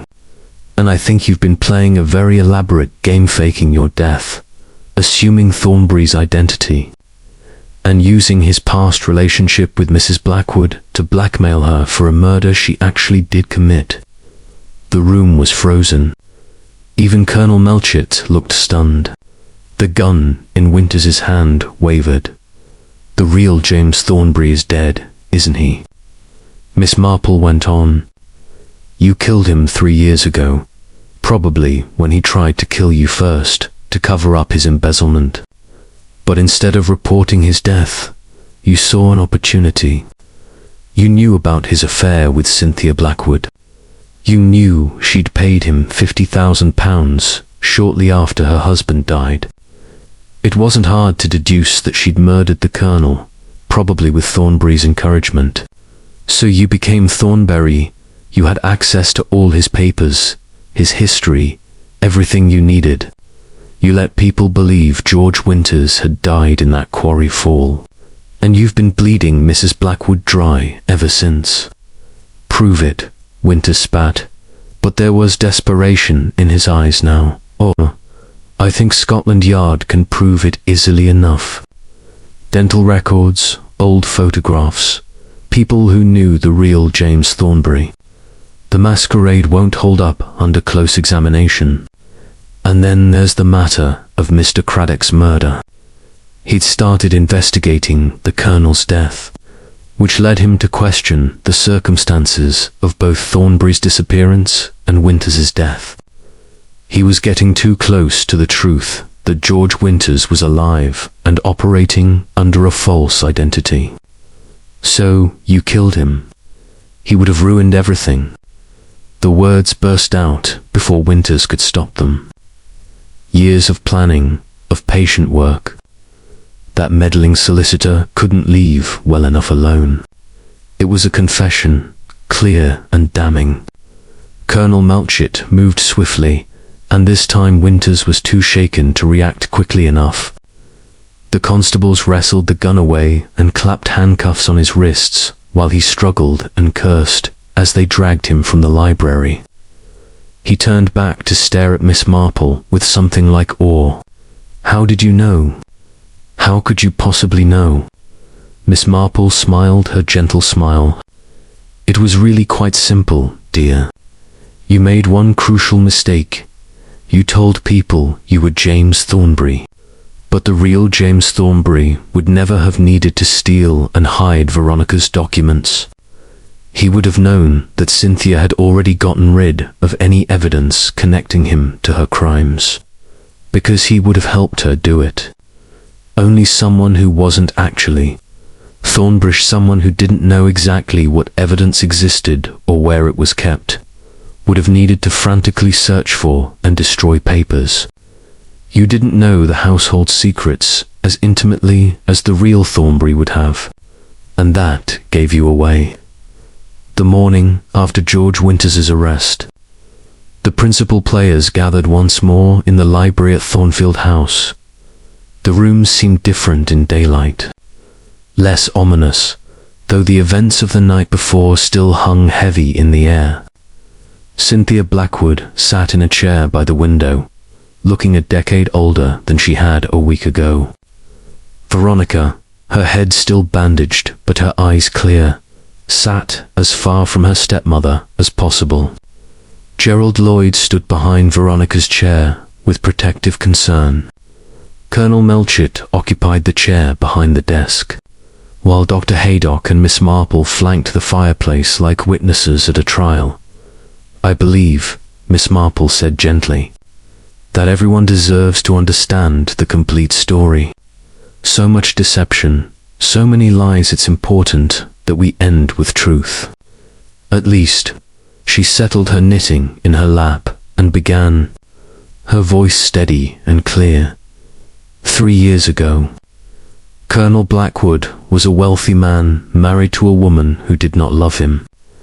Cynthia Blackwood had married for security and comfort, not affection. She began an affair with James Thornbury, a charming but detritus landowner from Gloucestershire. Together, they planned to murder the colonel and abscond with his fortune. Cynthia flinched but didn't deny it. Cynthia purchased digitalis from a London chemist, using her knowledge from her father's medical practice. She administered a lethal dose to her husband on the night of June 15th, 3 years ago, after returning from a trip to London. The dose was carefully calculated to mimic a massive heart attack. Dr. Haydock Sr., trusting his friend's daughter and seeing no reason to suspect foul play, certified death by natural causes. Cynthia inherited everything: the house, the money, the investments. She gave £50,000 to James Thornbury, as they'd agreed. But Thornbury betrayed her. He took the money and disappeared, supposedly to America. Cynthia was left here, trapped in the life she'd murdered to escape, unable to reveal the truth without implicating herself. But that wasn't the whole story, Miss Marple continued, because at the same time, at the Thornbury estate in Gloucestershire, George Winters was discovering his employer's embezzlement and threatening to expose him. James Thornbury tried to murder Winters by pushing him into a quarry at night. But Winters survived the attack, and in the struggle, it was Thornbury who died instead. Gerald Lloyd nodded slowly. "I'd wondered if something like that might have happened. Uncle George was a strong man. He wouldn't have gone down easily, indeed. And Mr. Winters, for we must call him that, now saw an opportunity. He knew about Thornbury's affair with Mrs. Blackwood, He had access to all of Thornbury's papers, his correspondence, his history, and he knew that Mrs. Blackwood had just come into a fortune. So he let everyone believe that George Winters had died in the quarry. He took on James Thornbury's identity, and he began to blackmail Mrs. Blackwood, having correctly deduced that she'd murdered her husband for 3 years. This continued. Mrs. Blackwood paid Winters regularly, terrified that he'd reveal her crime. She believed he was the real James Thornbury, the man she'd loved and who had abandoned her. She had no idea she was actually paying the man who'd killed her former lover. Cynthia Blackwood's face was white. "James is dead. He's been dead this whole time." "I'm afraid so," Miss Marple said, with gentle sympathy. "The man blackmailing you was never James Thornbury. It was George Winters, pretending to be him." "But how could I not know? I knew James. You knew him in stolen moments, passionate encounters, secret meetings. You never lived with him day to day, and people see what they expect to see. Winters had the scar, had Thornbury's papers and personal effects, knew details about the affair. Why would you doubt him? And when he demanded money, you assumed it was the real Thornbury showing his true colors, not an imposter exploiting your guilt." Miss Marple picked up her knitting again, her needles clicking softly. Everything might have continued indefinitely, except that Veronica began asking questions about her father's death. She discovered the secret compartment in his desk, found evidence of the Digitalis purchase and the warnings Mr. Craddock had sent about her stepmother's behavior. She showed these papers to Mr. Craddock, asking for his legal opinion. Edmund Craddock was a careful, thorough man. He began investigating. He looked into the Colonel's death, into Mrs. Blackwood's finances, into the mysterious payments she'd been making. And eventually, his investigation led him to question the 2 deaths that had occurred around the same time 3 years ago, Colonel Blackwood and George Winters. He requested records from Somerset House. He made inquiries in Gloucestershire, and he discovered something troubling. The description of James Thornbury didn't quite match the man who'd been collecting blackmail payments from Mrs. Blackwood. George Winters made a critical error, Miss Marple continued. He'd been checking on these records himself, trying to stay ahead of any investigation. When he learned that Craddock was also examining them, he knew his imposture was about to be exposed. So he killed Craddock. He stole Mrs. Blackwood's cigarette case, probably during an arranged meeting, or simply by picking her pocket during the party.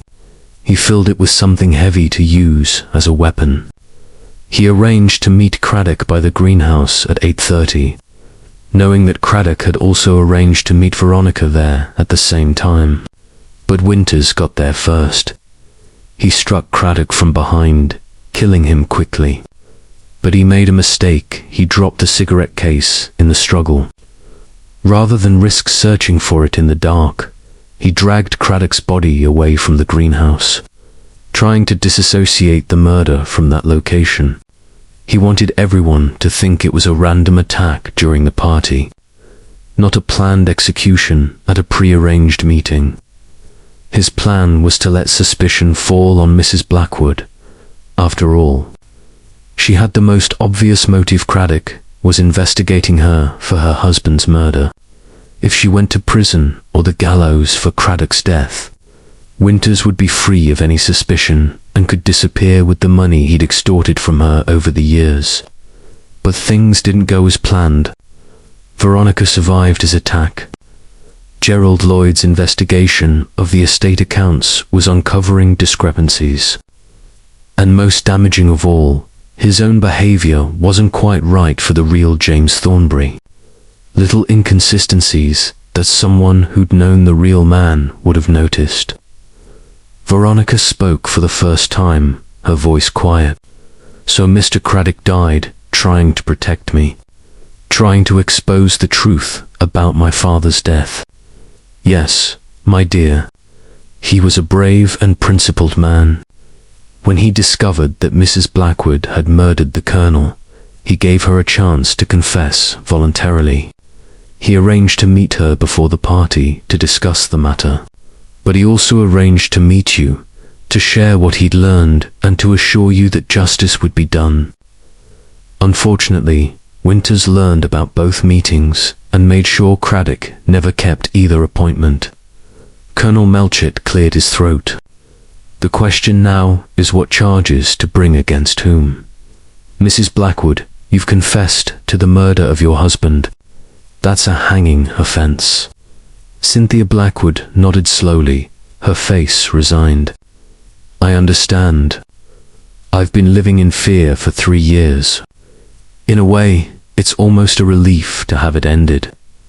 However, Miss Marple said carefully, there are mitigating circumstances.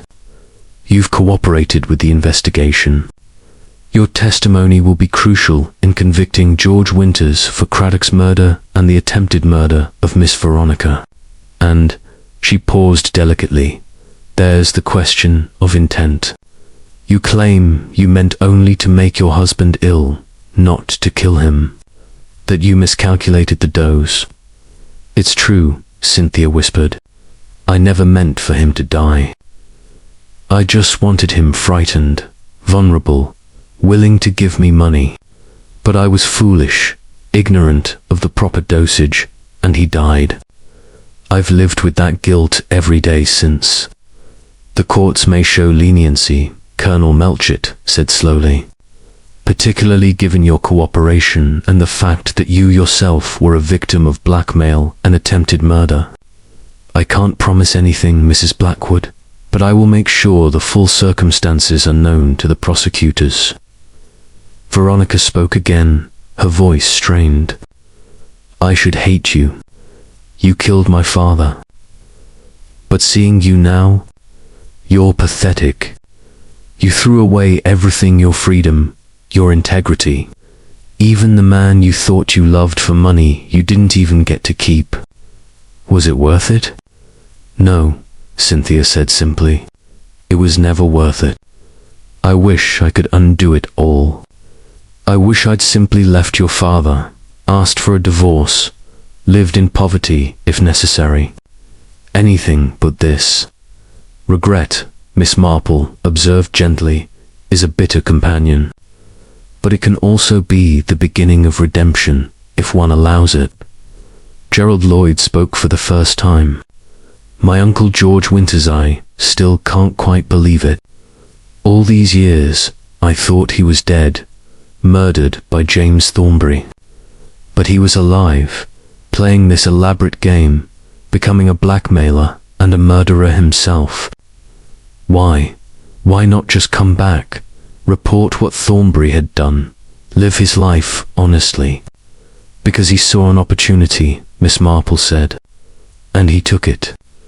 Perhaps at first he simply wanted justice for Thornbury's crimes, the embezzlement, the attempted murder.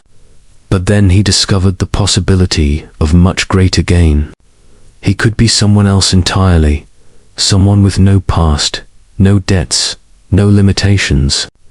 And he could extract money from a murderess who couldn't go to the police without incriminating herself. It must have seemed like perfect justice to him, the guilty punishing the guilty. But he became what he hated, Gerald said bitterly. A criminal. A killer. Yes, Miss Marple agreed. That's often the way of vengeance. It transforms the avenger into the very thing they sought to punish. Your uncle might have started with noble intentions, Mr. Lloyd, but somewhere along the way, he lost his moral compass. The money, the power of his secret identity, the thrill of the deception, it corrupted him utterly. The room fell silent for a long moment. Outside, the gardens of Thornfield House bloomed indifferent to the human tragedy that had unfolded within. The roses released their perfume on the morning breeze, beautiful and heedless.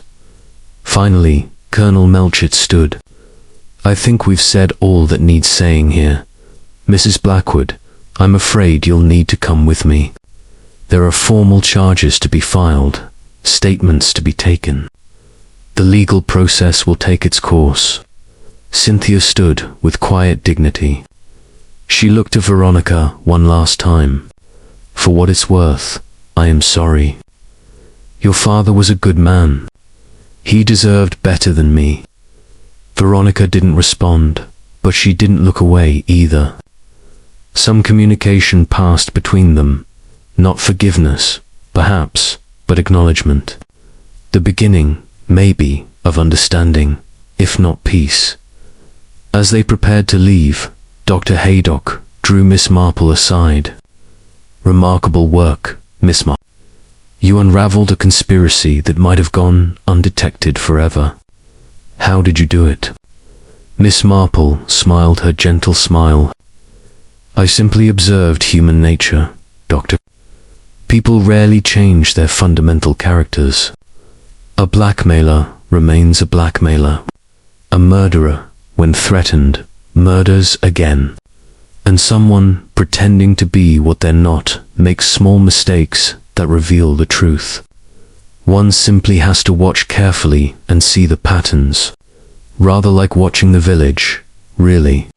The same dramas play out over and over, just with different players and settings. Still, Dr. Haydock insisted. Identifying Winters as an imposter rather than the real Thornberry. That was brilliant deduction. Oh. But it was quite simple once I thought about it properly. You see, Mrs. Blackwood mentioned that the real James Thornberry had promised to marry her once the Colonel was out of the way. But the man blackmailing her never mentioned marriage, never even hinted at resuming their romance. That seemed odd. A lover might betray for money, yes, but wouldn't he at least pretend continued affection to make the blackmail more palatable? Unless he wasn't actually the lover at all, but someone impersonating him who had no romantic interest whatsoever. And the scar, Dr. Haydock added. That was the physical evidence that confirmed it. Yes, those scars can be faked, of course. But Mr. Lloyd's description of his uncle's scar matched so exactly that I thought it worth investigating. And once I considered the possibility that Winters was alive, everything else fell into place. The blackmail, the desperate need to hide evidence, the willingness to commit murder to protect a secret. These were the actions of someone with everything to lose. Not someone who could simply disappear back to America if things got difficult. They walked together into the garden, where the crime scene tape still fluttered around the rose arbor where Craddock's body had been found. Miss Marple paused there looking at the roses. "You know, Doctor, I've always thought that roses are rather like people. They require careful cultivation, proper conditions, constant attention. But even with all that care, they have thorns. Beauty and danger intertwine. One must respect both aspects to truly understand them. A metaphor for this case, Miss Marple. A metaphor for life, I think. We're all capable of both beauty and harm. The question is which aspect we choose to cultivate." 3 months later, Miss Marple sat in her garden on a golden September afternoon, her knitting needles clicking their familiar rhythm as she worked on a new project ashore, this time in soft blue wool. The village had returned to its normal rhythms, though the events at Thornfield House were still the primary topic of conversation at the Wednesday market and the Sunday church social. The trials had concluded. George Winters had been convicted of the murder of Edmund Craddock and the attempted murder of Veronica Blackwood. He'd been sentenced to hang, though Miss Marple had heard he was appealing the sentence. She held little hope for his success. The evidence had been overwhelming, and his own confession rung out in fury when Miss Marple had exposed his imposture, had sealed his fate. Cynthia Blackwood's case had been more complex. She'd been charged with murder, but the circumstances, her cooperation with authorities, the question of intent, the fact that she'd been a victim of blackmail and manipulation for 3 years had resulted in a lesser sentence.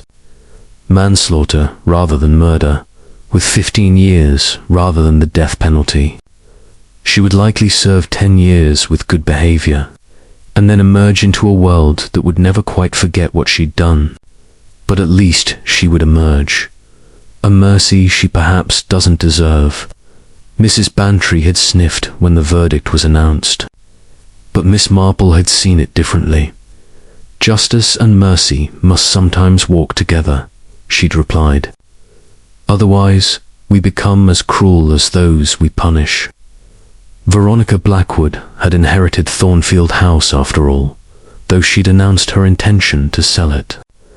Too many ghosts, she'd told Miss Marple when she came to say goodbye before departing for London. I'll never be able to walk through those rooms without seeing my father, seeing Cynthia's lies, seeing Mr. Craddock's blood on the stones. I'd rather start fresh somewhere else.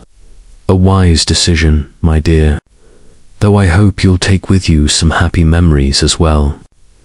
Your father loved you very much, you know. That love was real, even if other things weren't. Veronica had smiled through her tears.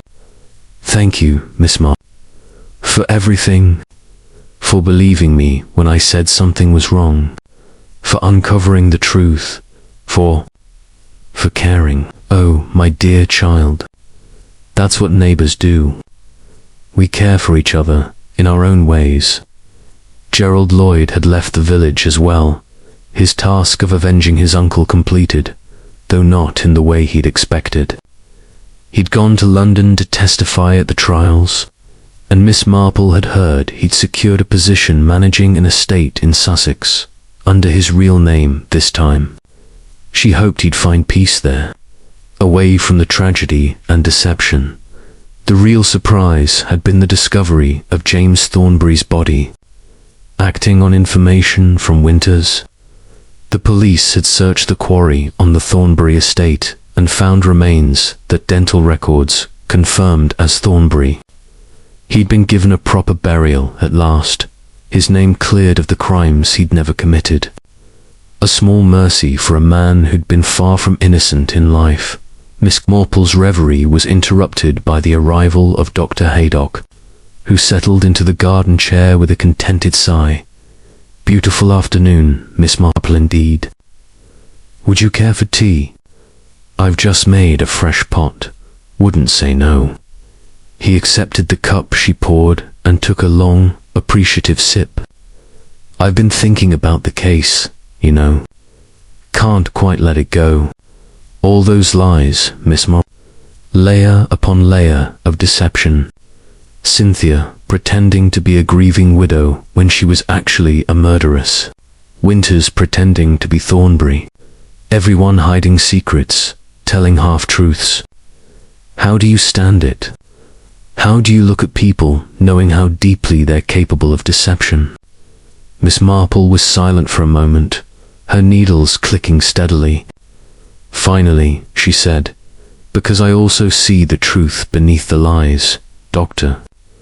Cynthia Blackwood was a murderess, yes, but she was also a frightened woman trapped by her own choices.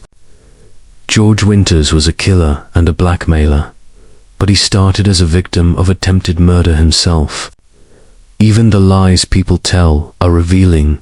They show what people value, what they fear, what they think they need to hide. You're more forgiving than I am, Dr. Haydock said. Not forgiving, understanding. There's a difference. She paused, considering her words carefully. You see, Doctor, I've lived in this village for most of my life. I've watched people grow up, make mistakes, hurt each other, help each other, die. And what I've learned is that everyone is capable of both great good and terrible evil. The circumstances that push someone toward one or the other are often surprisingly small. A moment of weakness, a bad decision, a wrong turn taken when the right one was just as available. We're all much closer to disaster than we'd like to believe. A disturbing thought, but also a hopeful one. Because if we're all capable of evil, we're also all capable of redemption. Cynthia Blackwood will spend years paying for her crime, but perhaps she'll emerge a better person. George Winters lost his way, but he started with legitimate grievance.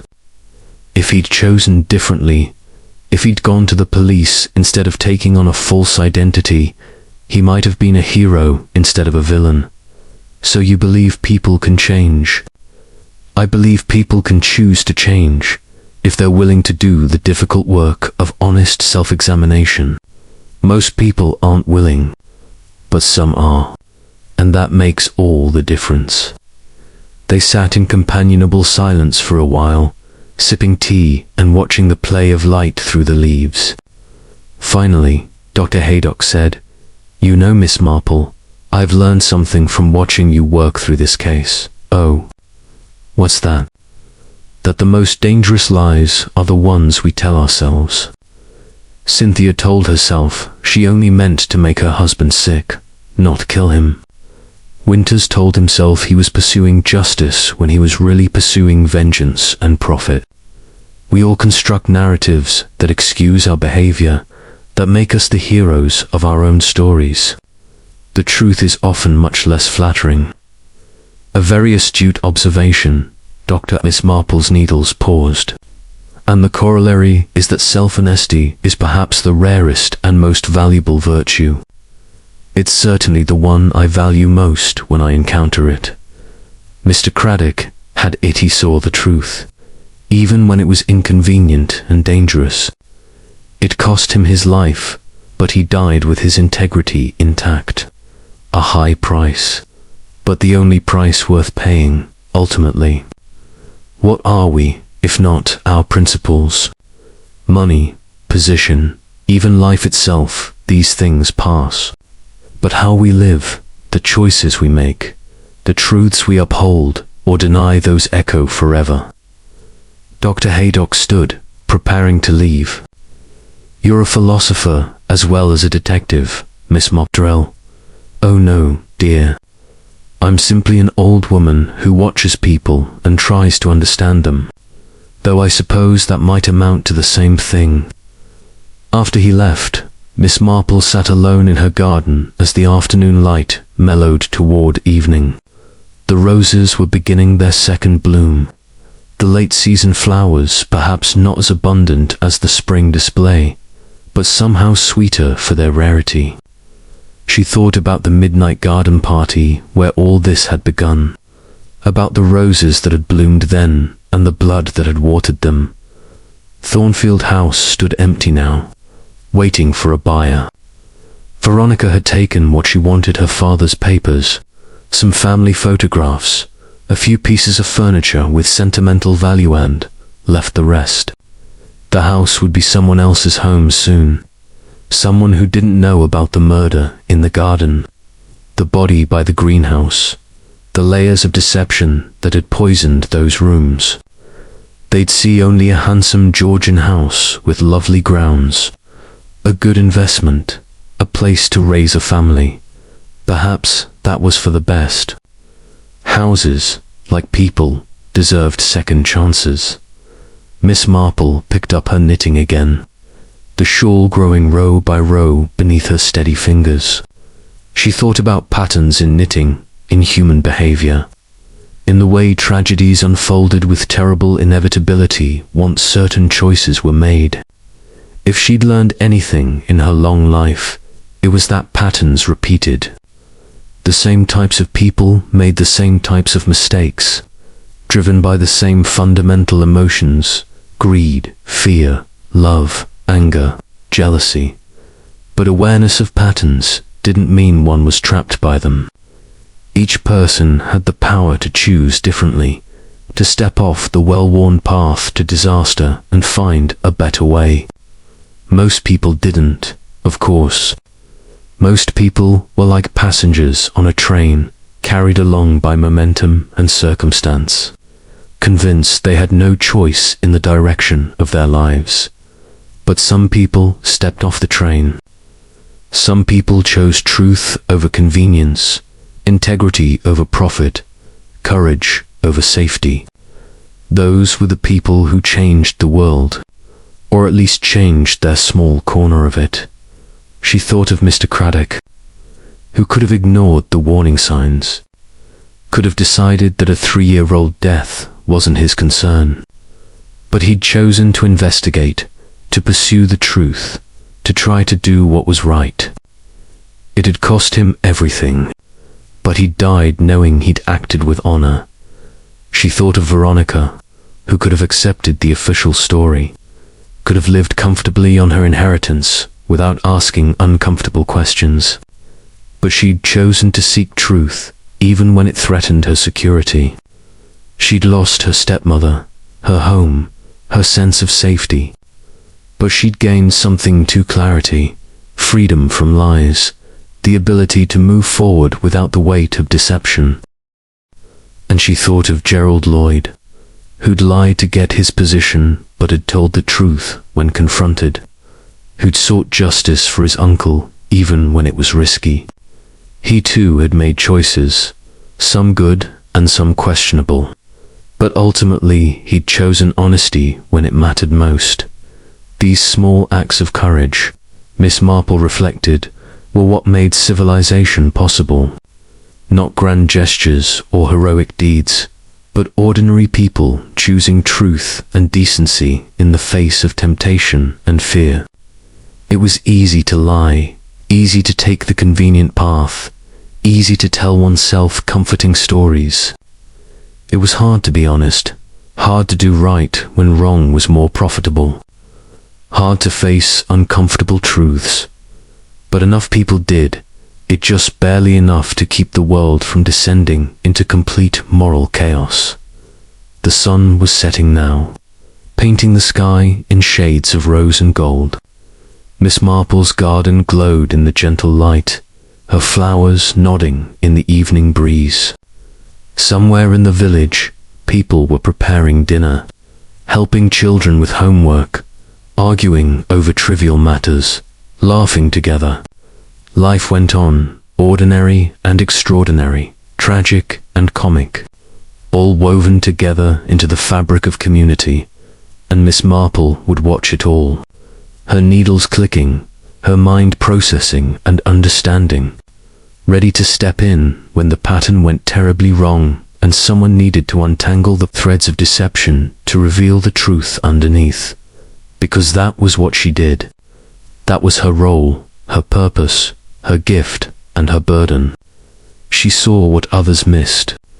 She understood what others overlooked. She knew that the same human nature that produced kindness and love also produced cruelty and murder, and that the difference between the two was often perilously small.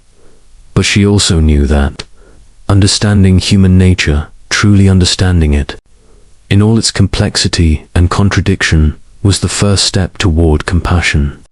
And compassion was the antidote to the darkness she sometimes uncovered, as the stars began to emerge in the deepening sky. Miss Marple gathered her knitting and prepared to go inside.